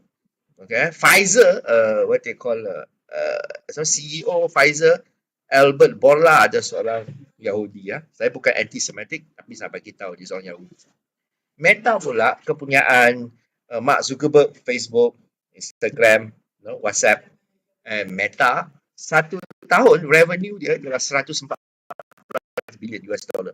Malaysia sendiri, total revenue kerajaan 56 bilion sahaja. Mereka boleh beli dalam satu negara. Ini adalah multinational company. Bila kita berteriak merdeka, isu sekarang sejauh manakah nasionalisme mampu memerdekakan negara kita daripada multinational corporations ini. Saya belum sebut Google lagi. Saya belum sebut McDonald lagi. Saya belum sebut KFC lagi, Starbucks lagi, belum. Saya hanya sebut beberapa dua ini sahaja. Berapa bilion. Okay. Siapa tak kenal George Soros? Hampir membankruptkan Bank England. Bayangkan satu orang sahaja. Dia dengan open society dia.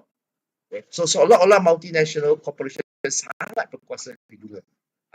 Adakah sekarang bila sebut sedang globalisme dan globalisasi, maka kita jangan pula fikir tentang nasionalisme, tapi kita lupa sebenarnya mungkin bukan masalah satu negara lawan negara lain, tetapi ada kuasa yang lain betul, iaitu kuasa global, iaitu multinational corporations. Okay. Dan saya melihat Pfizer, saya bagi satu video Pfizer, anda mungkin akan terkejut siapakah Pfizer sebenarnya. Okay? Yang kita ambil vaksin yang mereka tu. And Viagra pun dari Pfizer juga. Saya bagi video dia, jangan terkejut.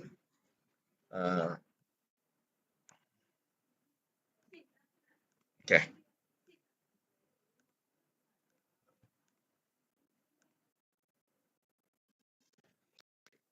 Pfizer. Kita sudah ambil dos ketiga, saya ambil dos 3 Pfizer lah. Dos pertama, dos kedua, dos ketiga saya sudah ambil. Semua datang pada Pfizer. Dan apa Pfizer buat di dalam sebelum memberi vaksin? Ini dia.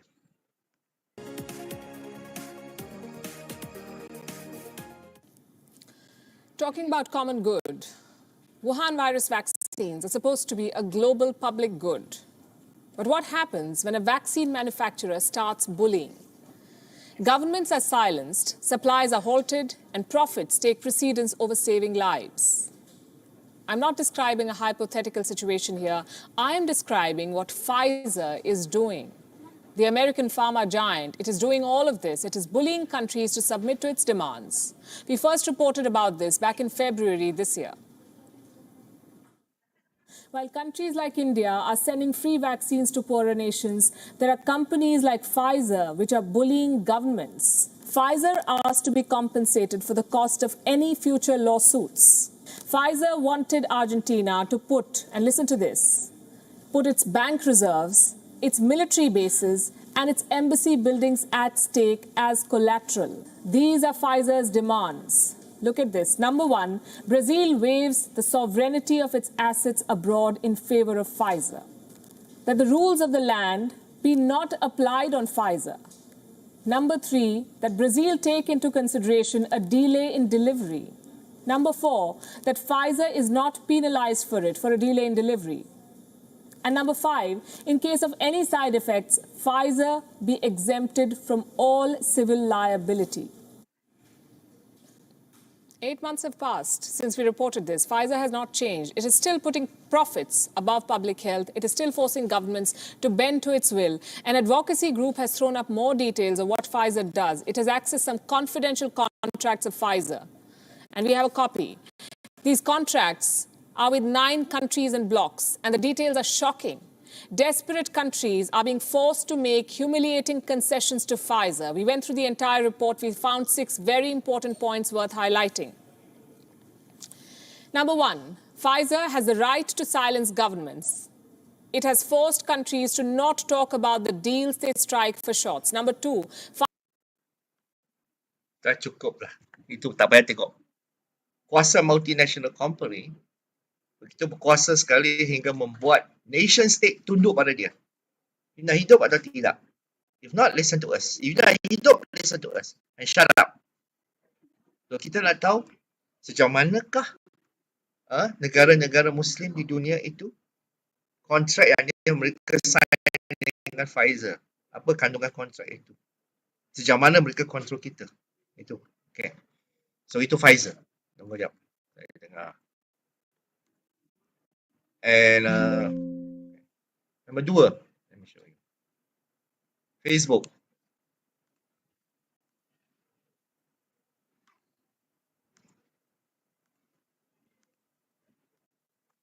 Facebook. Mark Zuckerberg. Seorang pelajar yang belajar Harvard University kemudian tak mau sambung degree lagi. Aku tak perlu degree. Aku tak perlu belajar universiti. Berjaya membuat Facebook dan Facebook didapati menjual maklumat. Menggunakan maklumat kita bagi pada Instagram, pada Facebook, mereka guna kita punya maklumat untuk spy on negara, untuk apa? Untuk menang election. Itu dia. Macam mana mereka boleh hack in to our account di Amerika sehingga boleh make sure presiden boleh menang election. Bayangkan. Ya? Apa kata Mark Zuckerberg di dalam hearing ini? Kita kena hearing ni. Ya? Would you be comfortable sharing with us the name of the hotel you stayed in last night?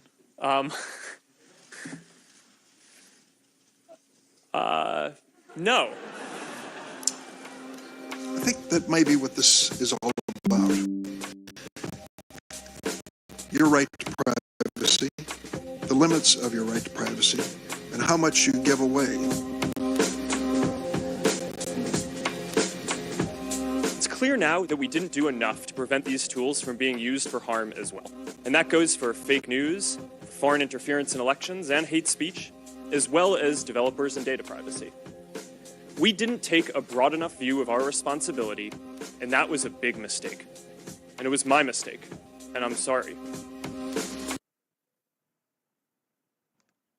Okay. Dia memang mudah untuk bercakap sorry lah kan. And definitely mereka pun mudah untuk maafkan dia lah kan. Kerana dia begitu banyak membawa profit kepada negara Amerika yang paling hutang kan.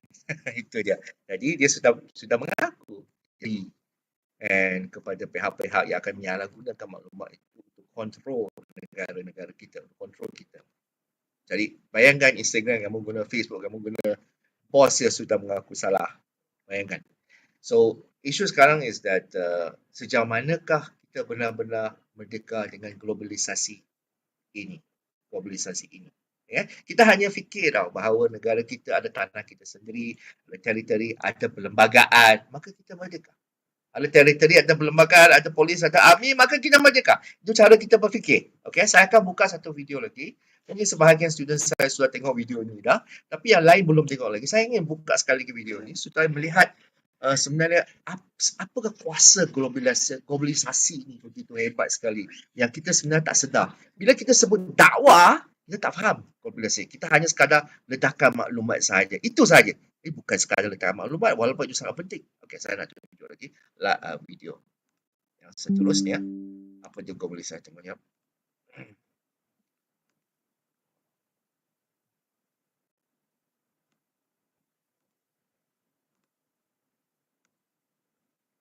Ini video yang ramai pelajar saya tak suka. Geram ni, rasa geram dengan lelaki ni. And tentang boykot Israel. Kita umat Islam, kita melancarkan BDS, ingin memboykot Israel. Jawapannya interesting, membuat kita sebenarnya, apakah kekuatan Yahudi sebenarnya? Kekuatan mereka. Okay? Adakah kekuatan mereka terletak pada tanah yang kecil? Ketuanan mereka oleh satu tanah yang kecil itu? Ada kekuatan mereka letakkan tentera mereka, sedangkan Yahudi hanya 15 juta sahaja di dunia. 15 juta sahaja. Israel hanya ada 9 juta je rakyat Israel, termasuk Arab ke sana. So, negara kita jauh 2 kali lebih besar. Lebih banyak rakyat dia daripada Yahudi seluruh dunia. Ya, apa komen ya? My name is Kanania. So you want to boycott Israel, right? Well, this video is just... If you really want to boycott Israel, here are a few steps to help you to make sure that you don't use any of our products. Take your computer, laptop and tablet and remove all Intel's Pentium or Celeron processors from it, as these were either developed or manufactured here in Israel. And if your computer is still working, it has to have an antivirus or a firewall program. That's right, I'll have to ask you to remove it because this technology originated in Israel. In addition, all Microsoft operating systems are not to be used, as Microsoft is heavily reliant on its Israel R&D center.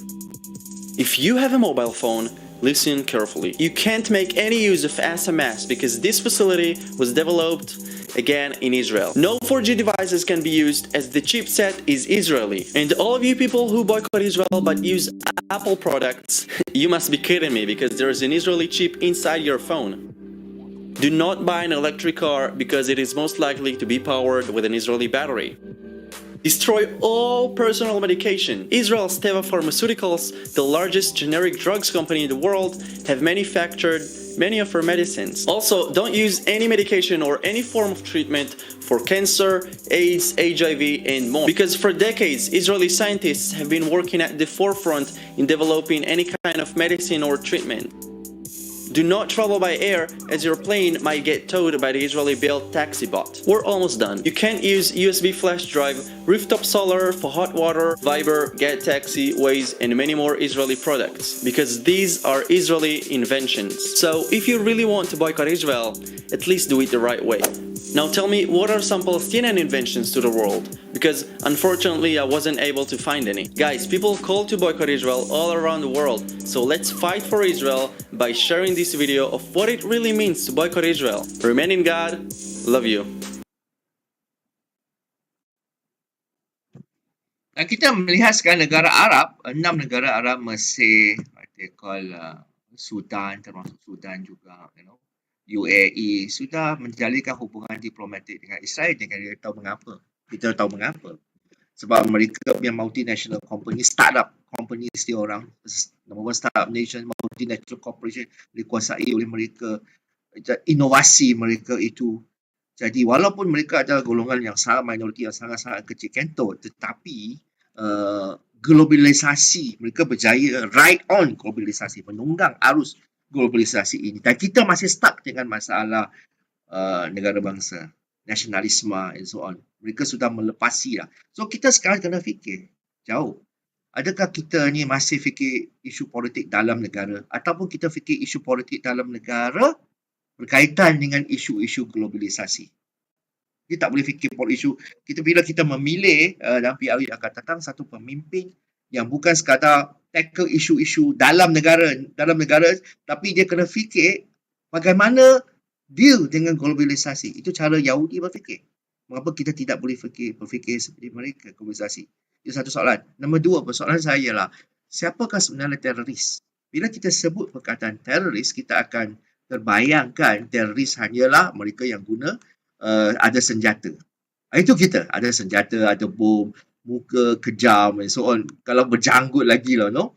Maka saya tanya, adakah China teroris ke atau Uyghur teroris? Bagi China, Uyghur adalah teroris. Mereka kononnya dapat weapon daripada Kazakhstan, Uzbekistan semua. Mereka bersebelahan dengan negara-negara Muslim dan teroris kononnya kan. Itu dia. Siapakah? Dua, siapakah teroris? Bagi India, teroris adalah muslim yang pakai tudung. Maka yang berteriak Allahu Akbar, mengapa tidak mahu patuh kepada perlembagaan, kepada nation, mengapa melebihkan Islam dulu? Siapakah teroris sebenarnya? Yang dia berkata umat Islam yang memecah belahkan. Siapakah teroris sebenarnya? Al-Qaeda ke atau Pfizer? Pfizer demand, kalau kamu nak Pfizer, bagi tanah, give me your military base. Kami nak letakkan askar kat sana. Okay, siapakah sebenarnya teroris? Sebenarnya, siapakah teroris sebenarnya? Facebook ke? Ataupun Al-Qaeda. Al-Qaeda kita tahu memang teroris. Tapi adakah teroris hanya sekadar guna senjata? Facebook yang guna data-data kita, salah gunakan dia untuk kontrol negara kita, untuk kacau election pilihan raya di Amerika, untuk bagaimana? Kita dikontrol ni semua. Saya sedang bercakap dengan anda silap-silap, Zoom ni kena record. Microsoft mungkin kena record. Kena hijack semua. So sekarang saya cakap, siapakah sebenarnya teroris? Oh, yang masuk, yang ambil data kita itu bukan teroris. Jadi terorisme kita sudah mengambil satu wajah yang baru sekarang. Cuba fikir. So persoalan saya very easy. Sejauh manakah nasionalisme mampu memerdekakan negara kita dari multinational corporation? Sekarang kita tak boleh fikir sekadar negara lawan negara lah. Sekarang kena fikir negara kita bersaing dengan multinational corporation. Saya tak tahu macam mana terjemahkan multinational corporation. Kalau siapa boleh tolong terjemahkan bagus. Okay? Jadi apa pendapat anda? Macam mana kita bersaing? Bagaimana kita nak lawan ni? Okey, apa pendapat anda?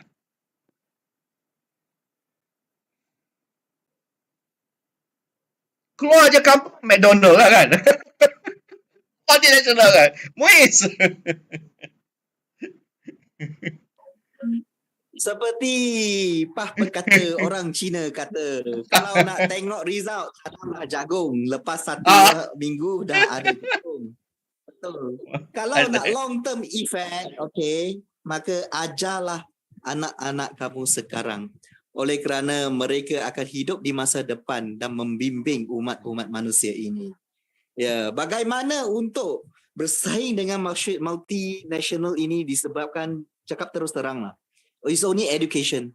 You know, you have to educate your kids to be civilized and also to be prepared, well prepared. And akidah and tauhid is very important as well of Muslim. Yeah. And then another thing is I could say is how we treat others is we are the mirror for our kids.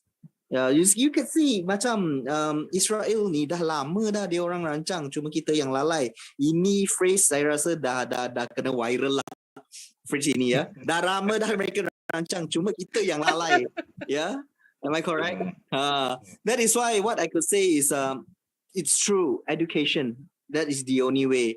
but then stay away from the all these politics and things. You can see the politics are using the same old techniques again, to break out, and then not to let them to union, and then they could win some influential. As you can see, kalau let's say lah PRN Johor, dalam 10 hari ni you guys will see the same technique. Dia orang akan taburkan fitnah itu, fitnah ini. It was like the same old technique. So kalau kita dah nampak perkara-perkara ni begini, kita tak dapat nak mengubahkan satu kampung tu, tak apa. Kita ubahkan dengan anak-anak kita dulu. Kita ubahkan dengan kawan-kawan kita dulu. Tapi janganlah sampai bergaduh, tak baik macam tu. Yeah, just voice out tabligh. As Islam, they say tabligh sampaikan. Yeah, that's all about my opinion. Thank you so much. If I say something wrong, I'm very sorry. Yeah, thank you so much. Mualaf mah, kalau wrong pun dimaafkan lah. Luqman. Thank you. Okay. On how we want to defeat this national corporation is, we have to be friends with them. It's like what in the other Arabic country has already doing. I think Malaysia should do the same. As we all know, Indonesia already take the approach to make a diplomatic relation with Israel, because as we all know, Israel has already changed their prime minister from Benjamin Netanyahu to Naftali Bennett. So why don't we as a Malaysian, we take a same step like what Indonesia has do, make a diplomatic relation with Israel so that we can learn from them. No, it's not. Saya takut lagi. Faham. Yahudi. We be open-minded here. Yeah. If we want to defeat our enemy, know them first. Okay? How we want to defeat Yahudi if we do not know them? Okay? So, even dalam Islam juga telah diajarkan mereka, kalau kita nak belajar sesuatu, belajar dengan orang yang lebih arif, lagi pandai. So, in this situation, if we want to look at the technology, Israel is the expert. So, why don't we learn from them? And then we can invent our new technology so that we can defeat them. It's not Arabic country only that made diplomatic relation with Israel. Turkey has long ago made diplomatic relation with Israel. But now what happened to Turkey? One of the role model to all Muslim country.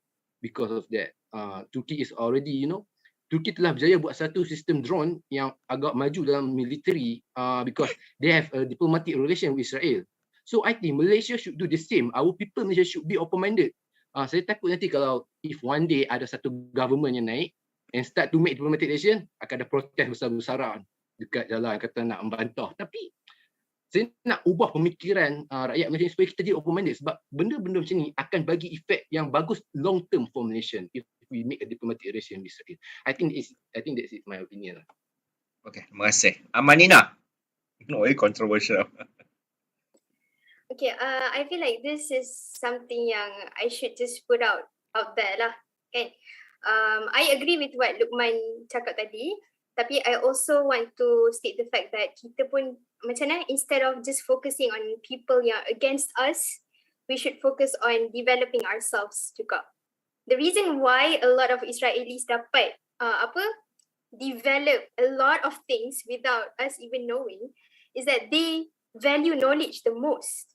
They really encourage people to just learn and be, novel, be new, create new things, build as many startups as you want, kan? So, with that, kita macam mana? Kat dalam Malaysia ni, kita banyak formula.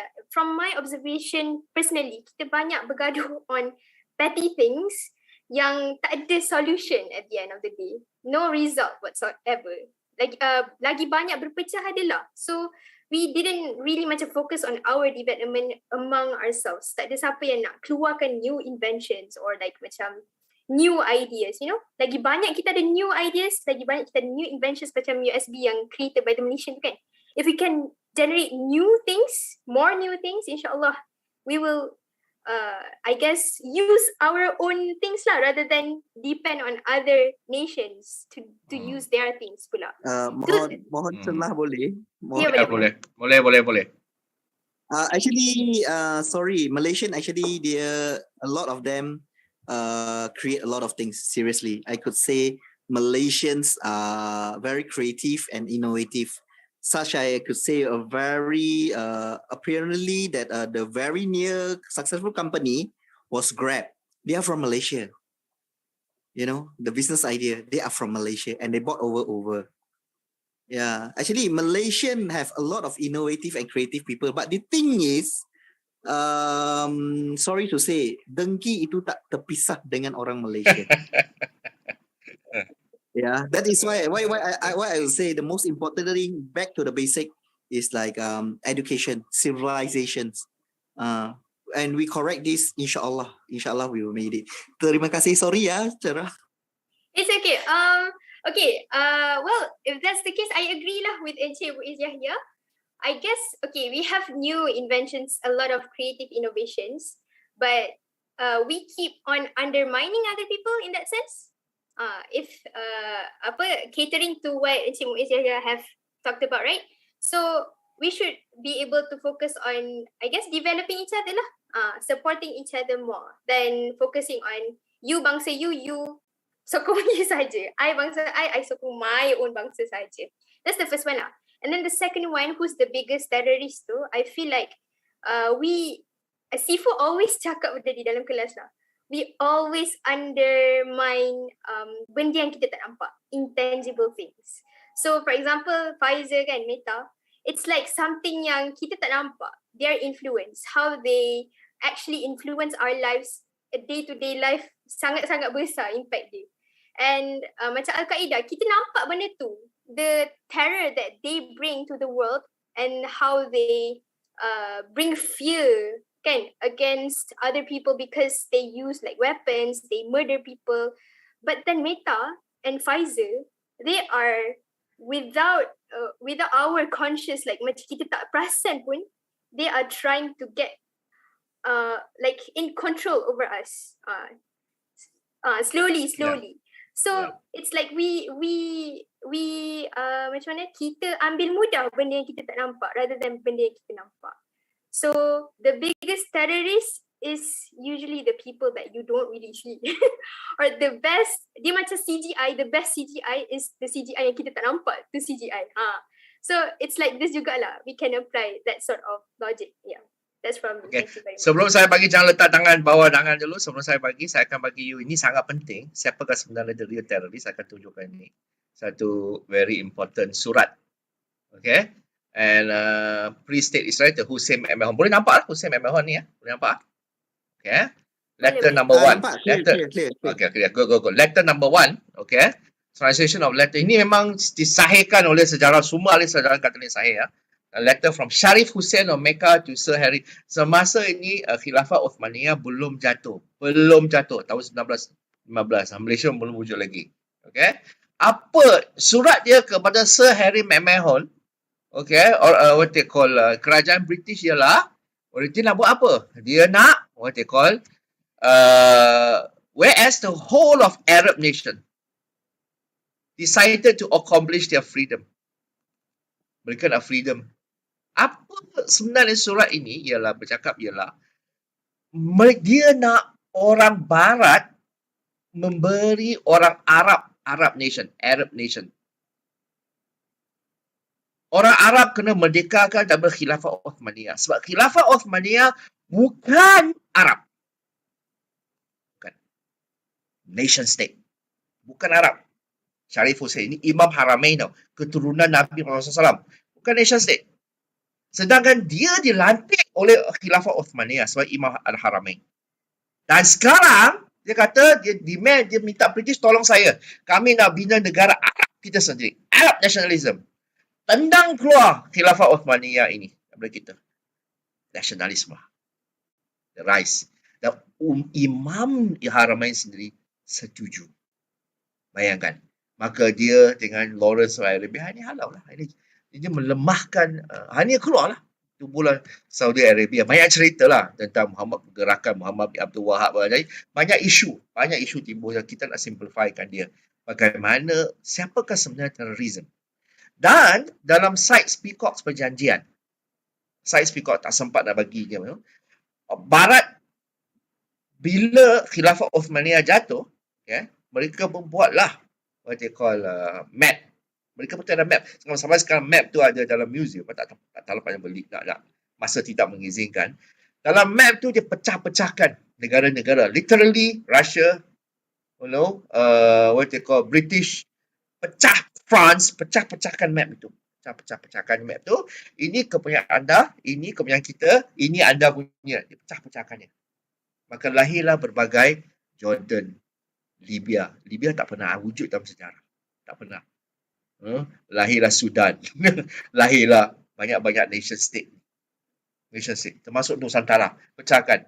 Brunei, Singapura, Indonesia, Filipina, sedang bawah Filipina. Thailand pula kita hilangkan.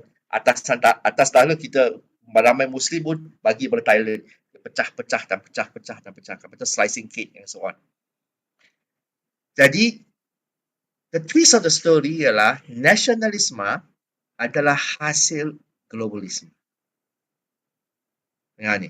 Nasionalisme seems to be hasil produk globalisme. Globalisme, seperti Brother Muiz saya cakap, sudah lama dah Yahudi sudah berfikir. Lama.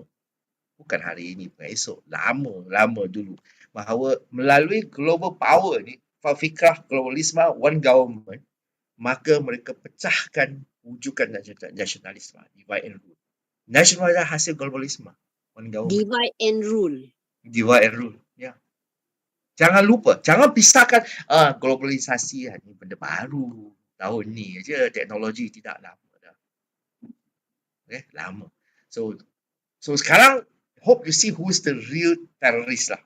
Yang tak nampak lah. Okay, yang memecah belahkan tanah-tanah ini negara, itu bukan teroris. So itu. So Aida, you want to say something before I move on to the last point? Aida.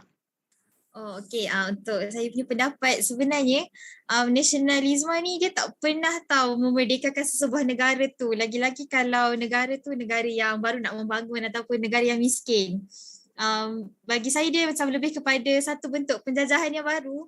Tengoklah macam tadi kan Pfizer kan, dia pun dia nak ambil kesempatan atas negara-negara yang miskin kan. Jadi tu je lah pendapat saya.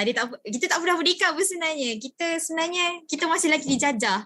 Mungkin kita merdeka tu hanya semata-mata atas kertas, tapi pada hakikatnya tak. Kita masih lagi diorang punya slave. Tu je lah. Okay. Alright. Daniel? Okay, pada saya nasionalisme ni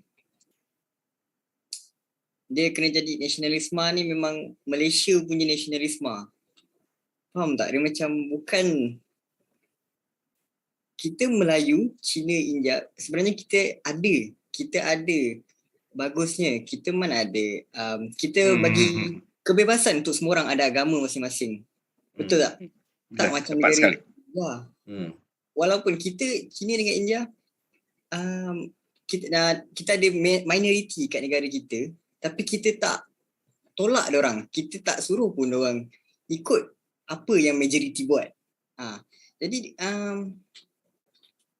kita ada kekuatan tu, tapi cuma itulah kita punya government, kita punya rakyat memang betul-betul kena bersatu padu lah.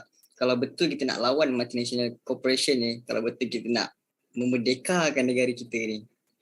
So unite is the best thing lah untuk kita lawan orang.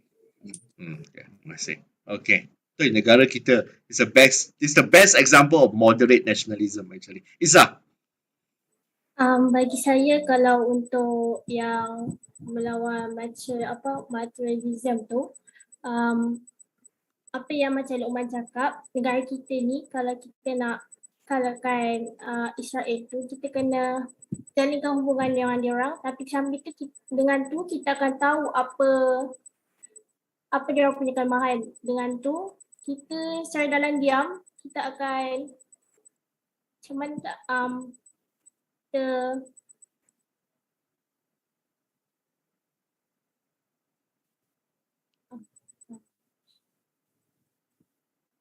kita fikirkan apa idea yang kita nak buat untuk macam mana saya nak cakap, Macam tu lah. Cuma kita kena kenal dia, kenal musuh kita tu dengan rapat. Tapi sampai tu kita ada idea sendiri secara dalam untuk kalahkan mereka secara diam. Okay, terima kasih. I think I know what she's trying to say. I think I know what she's trying to say. In Chinese, we say "ji gei ji bei, bat ji bat sing." Know your enemy well, and you will know how you're gonna win this war. Yeah. Izzah kena belajar bahasa Cantonese. Okay, I nak tambah sedikit masa. I nak go to pattern of talent sekarang. Ialah sangat penting. Pattern of talent sebenarnya very simple story. It's very simple. Tapi satu battle yang kita tak baca di buku sejarah. Zaman saya lah. Saya tak tahu pasal zaman ini orang. Tak baca at all. Peperangan 751. The only perang antara tentera Abbasiyah, tentera Muslimin dengan tentera China. The only perang. Lepas tu tak ada lagi sampai ke hari ini. Dan perang ni sangat penting dalam sejarah. Sangat-sangat penting dalam sejarah. Tak tahu mengapa buku teks sejarah kita cakap. Sangat penting. Mengubah itu adalah kira globalisasi lah zaman dulu. Yang ditunjuk oleh contoh daripada kita. Sangat penting. Okay, saya akan tunjukkan dia punya video dia sekejap. Sekejap. And then I'll show you. Alright. I akan bagi dua video. Tapi very short lah. Okay. Okay, yang ini. Okay, perang Talas berlaku di ini adalah sembadan China ke sini. Dan ke sini adalah Abbasiyah. Dan mereka bertembung di satu tempat bernama Talas. Okay. Pertembungan yang sangat penting. Akhirnya, menang ya tentera Muslim lah. Kali shot. You boleh tengok sendiri lah. Talas ni banyak di YouTube lah. And yang menang ni Alhamdulillah tentera Muslim. Tetapi yang penting bukan tentera Muslim menang tau. Penting ialah the result, consequence globalisasi itu. Itu yang penting tau. Okay. Globalisasi dari segi apa? Tengok, let's tengok together. The Battle of Talas seems to have gone largely unnoticed by contemporary Chinese and Abbasid chroniclers. Nevertheless, it had important consequences. The Chinese Empire was no longer in any position to interfere in Central Asia, which meant that, in the wake of their victory, the Abbasids were there to stay.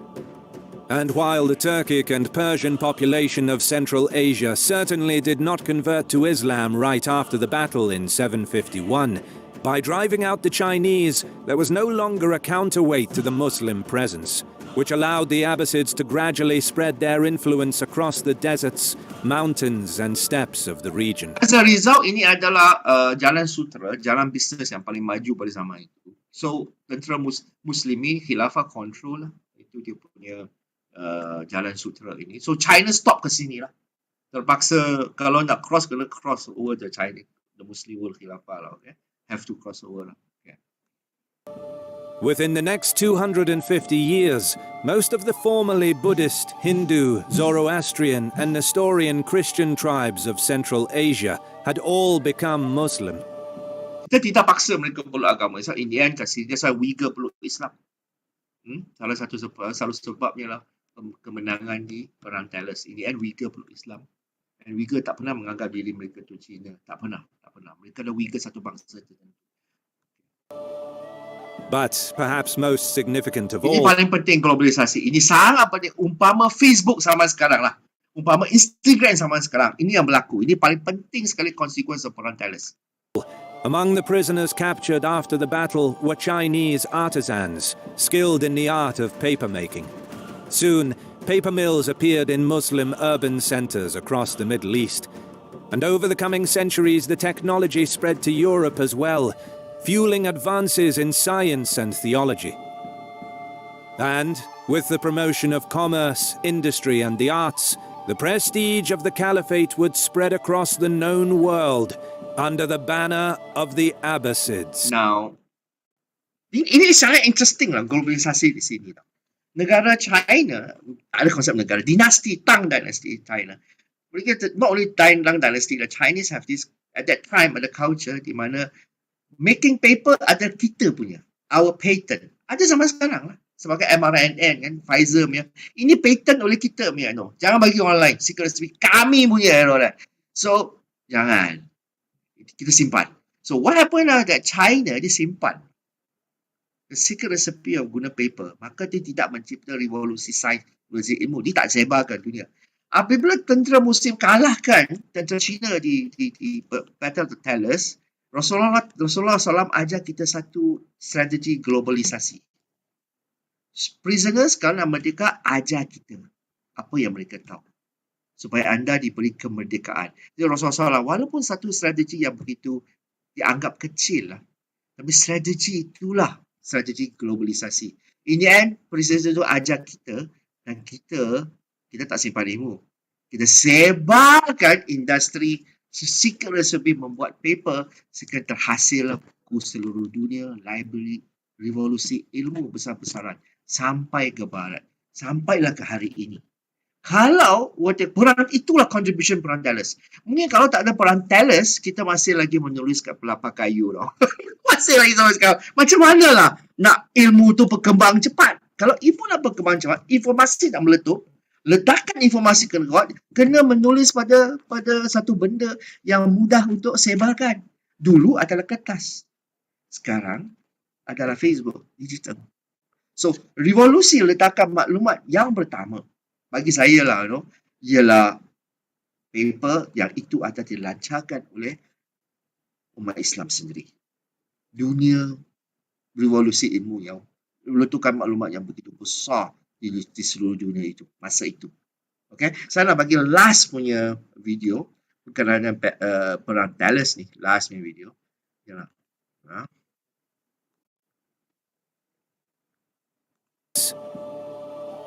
Credit goes to our... Yes. Baru nampak apakah Talas itu sebenarnya. Strategi ya. Now ini adalah Arabia. Okay. Dan ini adalah Chang'an. Chang'an ialah masa itu Tang Dynasty, dia adalah ibu kota China, dinasti China. Ini adalah barat Constantinople, Holy Roman Empire. Ini adalah what they call khilafah kita, khilafah Abbasiyah. Okay. Nah, ini adalah di tengah-tengah tau. Talas ada kat sini ya. Let's tengok. Commercial crossroads between East and West. From the year 630 onwards, Muslim conquests threatened the Byzantine and Sasanian empires. By seizing Alexandria, the Arabs cut the road between India and Constantinople. By expanding eastward, they now fight over the territories of Central Asia with China, which wants to make it its protectorate. In 751, the two powers clash in Talas. The battle turns to the advantage of the Arabs, who take Chinese prisoners, who confess to them the secrets of paper and silk manufacturing. After its defeat, China turns away from land routes to concentrate on sea routes, which are safer and Dan selepas kekalahan di Battle of Talas, China tidak lagi sebar ke barat lah. Dia stuck ke sini.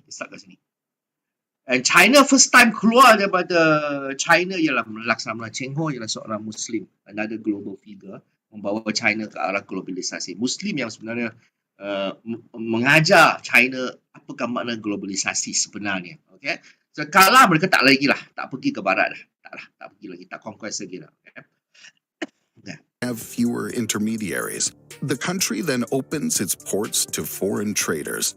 The Arabs quickly seize this opportunity and establish themselves at the center of a vast commercial network. The Arabs produce, among other things, carpets, they mine cobalt blue, and they breed horses.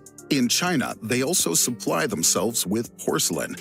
In Southeast Asia and India, in addition to spices, they buy precious stones. In Africa, the trade of gold, slaves, and ivory is growing. Finally, in the north, the Khazars and the Byzantine Empire supply them with European products such as furs, honey, wood, and slaves. Tengah-tengah Muslim. Saya perang Talas begitu penting sekali. Bila kalah, kita control the world ni. Masa itu Amerika belum dijumpa lagi. Center. Cuba baca, kita tak sempat nak bincang secara detail perang Talas. Perang Talas sangat-sangat penting. Sangat heran mengapa tidak ada dalam buku sejarah. And memanglah dia punya orang yang bercakap ni, dia punya komentator memang bias. Dia kata Arabs. Dia tak mau cakap Muslims tau.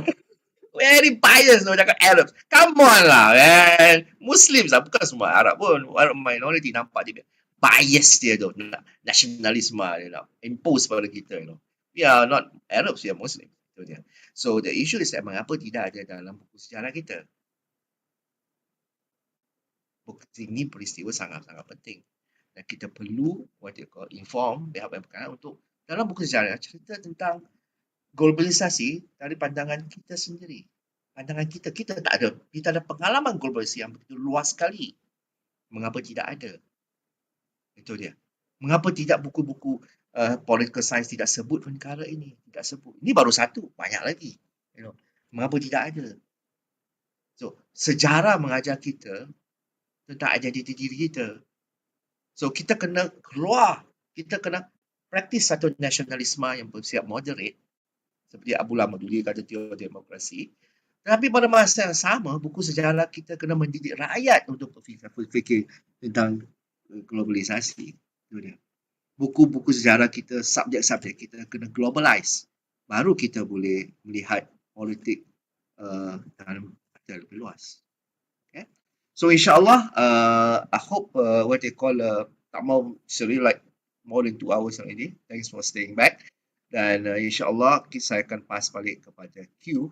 Your feedback very, very good. Sangat-sangat gembira. And can I ask one question? Sure. Sorry, okay, let's No say problem. we all you mentioned that globalisation means we must have a unification of our own people, Muslims across the world, right? Okay, sekarang ni Muslim country banyak yang bermasalah. Contohnya Syria lah, Uyghur lah, kan? Muslim country. Muslim people in the world lah. Good Contohnya question, yeah. India, Indian Muslims in the Indian continent pun kan. Yeah. Muslims help each other or not? Because of this nationalism, kita tak boleh help. A Malaysian Muslim tak boleh help. Indian Muslims tak boleh help Palestinian Muslim. We can go as mission yang tolong. Tapi kita tak boleh hantar askar. I'm just asking myself tak boleh kita hantar battalion pergi lawan orang. I mean a few countries lah, macam Indonesia bercampur pergi hantar kita punya orang. Kenapa tak boleh ya? Okay. So, excellent question. Saya bagi, saya jawab sikit lepas tu Husairi and Muiz. Tunggu ya. Excellent question. Actually sudah ada khilafah sekarang. Tapi bukan khilafah umat Islam. I show you the what they call the nasib baik you ingatkan saya. This is a very important but I lupa mention. So I wonder this many UN Security Council. You have United Nations yang ditubuhkan selepas Perang Dunia Kedua. Sebelum tu League of Nations. Right now. Yeah, ada khilafah. So khilafah kat sini. Khilafah right now. They control everything. They control. Who is WHO dari mereka? Semua dari mereka. Who is actually in control of the khilafah, of this new khilafah, is the Security Council. 5. China, France, Russia, dulu Soviet Union, United Kingdom, and United States of America. Tak ada satu pun Muslim country. Dan mereka semua lima saja veto power. Betul. Dan kalau ada apa-apa, bawa UN Army hantar pergi Ghana lah, UN Army hantar pergi sini. It's UN yang hantar sekarang ni. Tapi kita Muslim country khilafah tak? Kita tu bukan OIC. Husairi, what's your opinion? OIC. Husairi, what's your opinion? OIC. Husairi. Apa ni, kalau kita tengok. Sorry that orang macam kita tahu, but we can't do anything. Okay, Husairi biar opinion macam mana? Very interesting. Semakin hangat pula ya Allah. Kalau kita tengok apa ni, sebelum Perang Dunia Pertama pun dah wujud Liga Bangsa. Okay, Liga Bangsa ni tujuan dia untuk kawal perang lah. Tapi selepas Perang Dunia Kedua, dia orang wujudkan PBB lah. Dan macam yang apa ni Zipu kata tadi, 5 kuasa veto tu. Maknanya selepas dia orang memecah belahkan, kita kata, negara-negara orang Islam ni, tanah-tanah orang Islam ni, dan dia orang membentuk PBB yang kontrol, kita katakan kontrol ataupun kontrol percaturan dunia. Mana segala apa yang berlaku kita kata dikawal oleh PBB dan 5 kuasa veto tu. Walaupun dia orang bercanggah antara satu sama lain dalam isu-isu kuasa veto, tapi dalam isu yang melibatkan orang Islam, dia orang bersatu. Okey, dan kalau kita tengok OIC yang macam Zipu kata tadi kan, berkaitan dengan kekuatan Israel. Adakah Israel kuat kerana dia kuat, ataupun Israel kuat kerana perpecahan umat Islam? Okay? Mari kita nampak kekuatan Israel itu di atas perpecahan kita. Saya tengok satu ceramah yang saya pernah dengar kan. Dia kata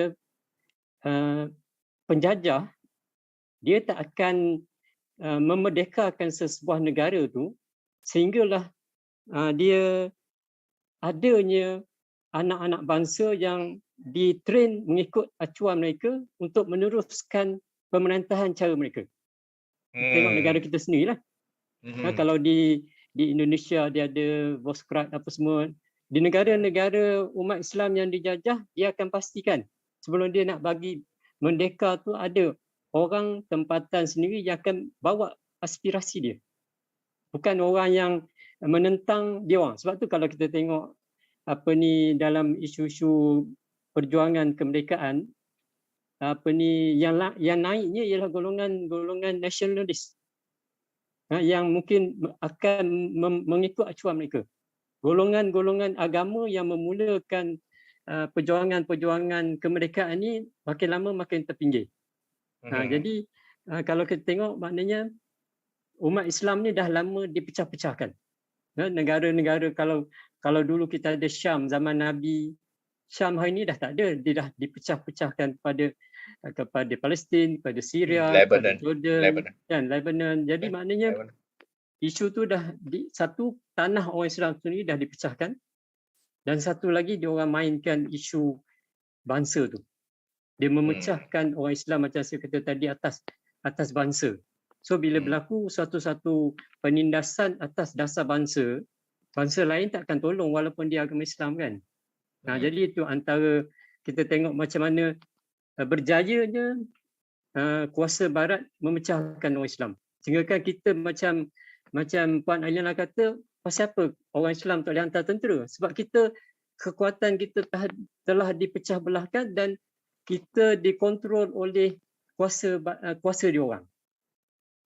Dia orang yang kontrol pergerakan orang Islam dan sebagainya. Tengok WHO, macam mana dia kontrol melalui Pfizer dan sebagainya. Kita sekadar pengguna yang kita kata dengan kata Pfizer tu virus vaksin tu dicipta dibuat oleh orang Islam tapi dikeluarkan oleh Pfizer.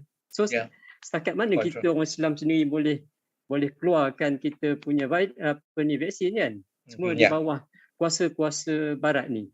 Jadi saya rasa maknanya berkaitan dengan nasionalisme tadi, maknanya saya setuju dengan Saudara Muiz, pendidikan tu penting, terutama bukan untuk zaman kami.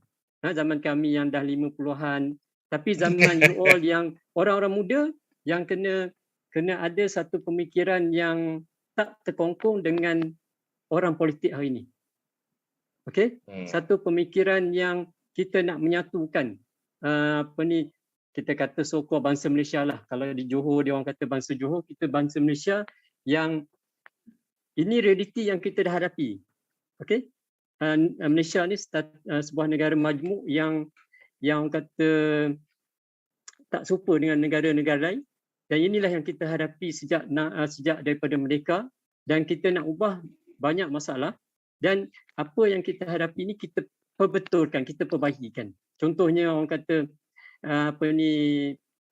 perlembagaan Malaysia menyekat agama Islam kan.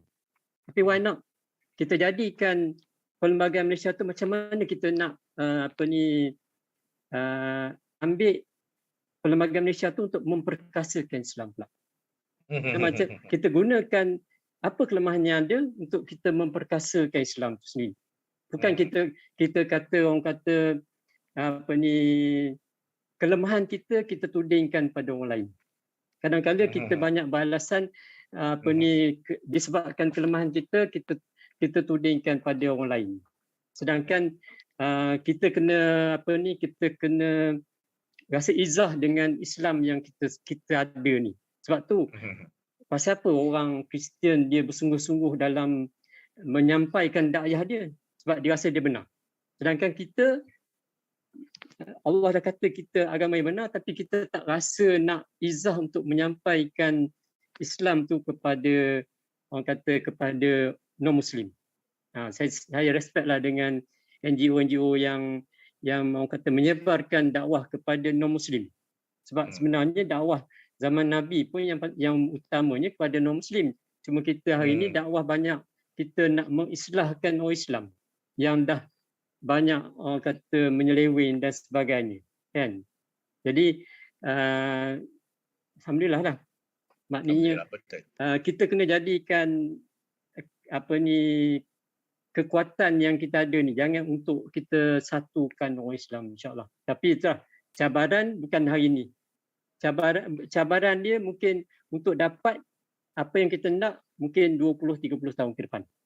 Ya, sebab kalau tengok hari ini memang kita rasa seolah Islam tak boleh naik dengan suasana yang ada hari ini, tapi dengan orang-orang muda yang ada pemikiran untuk memperkasakan Islam, menyebarluaskan Islam, inilah yang you all lah generasi yang akan meneruskan orang kata perjuangan pendakwah-pendakwah yang ada hari ini. Kan? Okey, wallahu a'lam. Okey, terima kasih. Komen yang sangat-sangat tepat sekali, bagus. Muiz, ialah betul yang walaupun nasionalisme ada, negara bangsa ada kelemahannya. Memang ada kelemahan dia. Dan tidak berpihak pada kita. Tetapi ingat perjanjian Hudaibiyah. Perjanjian Hudaibiyah pun tidak nampak seolah-olah tidak berpihak pada kita. Sejarah Hudaibiyah sangat-sangat penting perjanjian tu kan. Tapi India melalui Hudaibiyah lah kita berjaya masuk Mekah dan menjadi pemerintah di Mekah. Itu dia. So, insya-Allah ada hikmah dia lah. The question lah macam mana kita strategize. Yeah. Rather than menyalahkan orang ni, menyalahkan orang ni. Itu very, very good actually comment. Muiz? Back to the question. Kenapa kita tidak dapat hantar tentera ya? Actually, if XIFU you see kan dekat Arab ada satu pemerintah yang di dulunya yang bertentang dengan Israel dan tentangan mereka adalah sangat kuat sampai peperangan itu memang sangat sengit lah. And then at last dia kena dibunuhkan. Pemimpin Arab itu telah dibunuhkan. Dan semenjak hari itu tidak ada lagi yang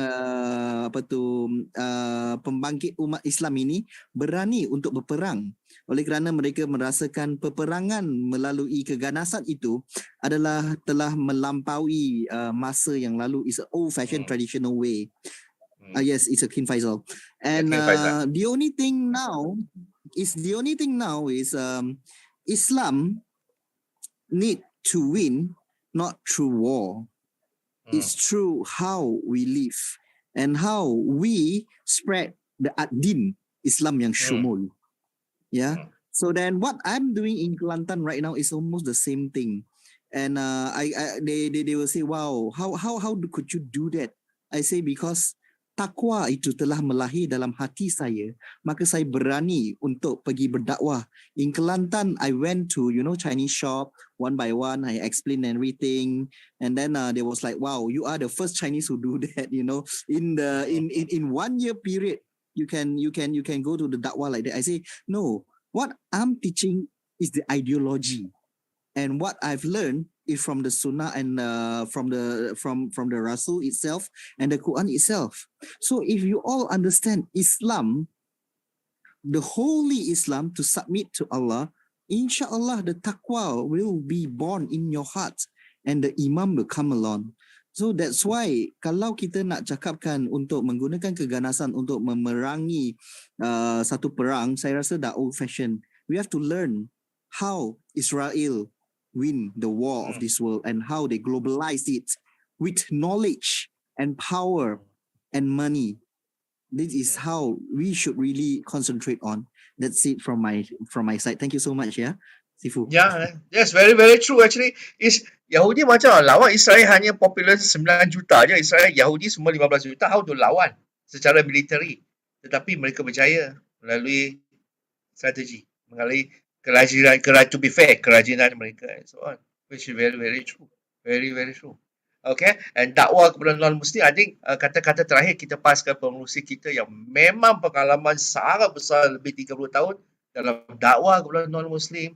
And ialah Ustaz Hafiz Ng memang what they call tokoh berdakwah Perak kita. Bila beliau organize program, ramai.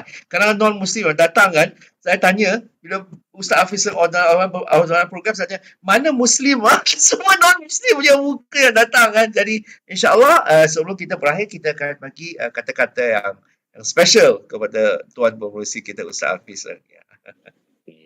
Pertama sekali saya mengucapkan ribuan terima kasih ya pada XIFU kerana sudi ya berkongsi ilmu, berkongsi pengalaman ya, banyak idea-idea yang kita dapat. Dan terima kasih juga kepada sahabat-sahabat kita semua yang tolong memberikan idea ya, yang itu bagus ya.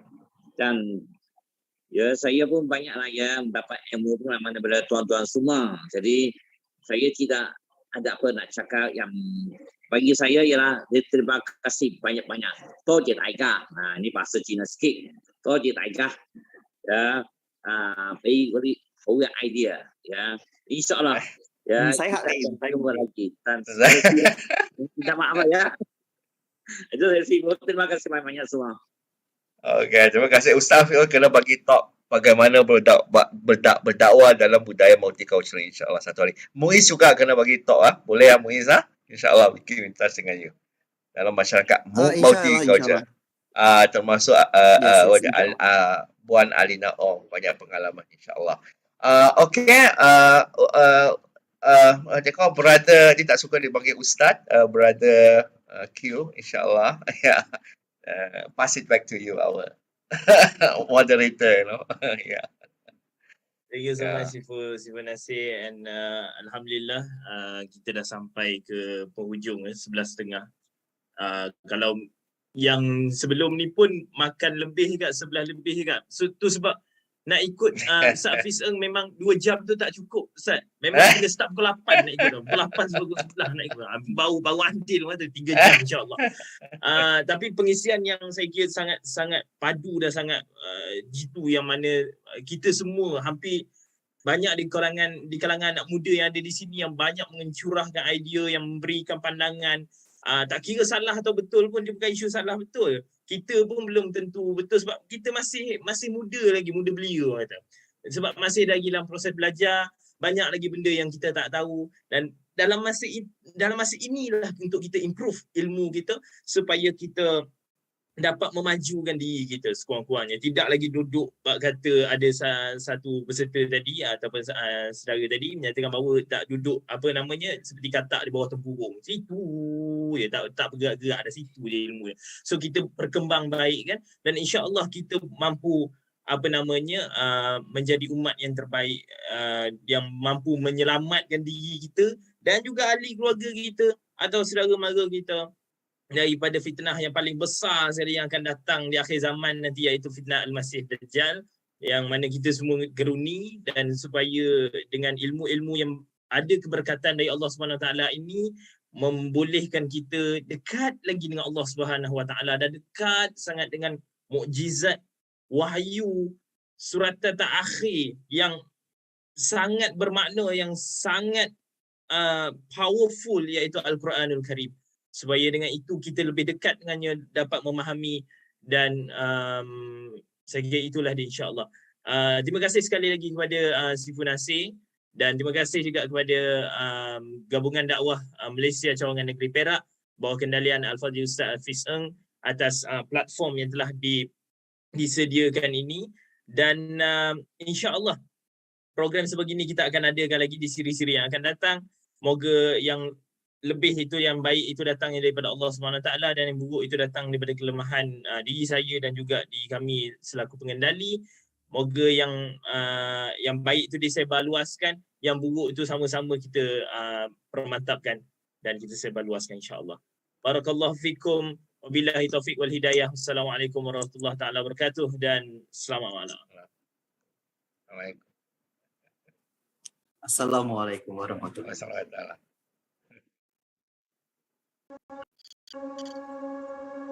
Saya ingin mengajak anda untuk melihat ke hadapan. Negara ini ibarat sebuah lembah yang subur. Untuk tumbuh di atasnya agama Islam yang sangat indah. Di situ, setiap manusia hidup penuh harmoni. Anggota masyarakatnya bersalaman dan berpelukan penuh kasih sayang, tanpa mengira apa latar belakang mereka, sehingga salah faham dan sengketa hilang dengan sendirinya.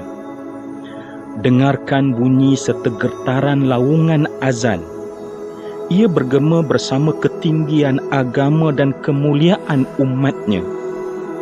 Bayangkan, NGO dakwah duduk dalam sebuah halaqah, saling melontar dan menerima pendapat, bangkit dan melangkah, satu derak, satu matlamat.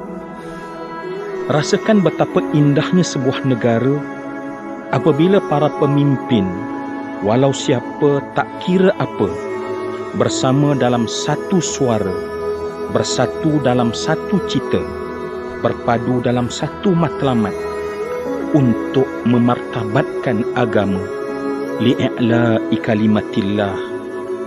Inilah dia roh, cita-cita, azam dan iltizam Gabungan Dakwah Malaysia yang memerlukan sokongan, dukungan serta sumbangan daripada anda.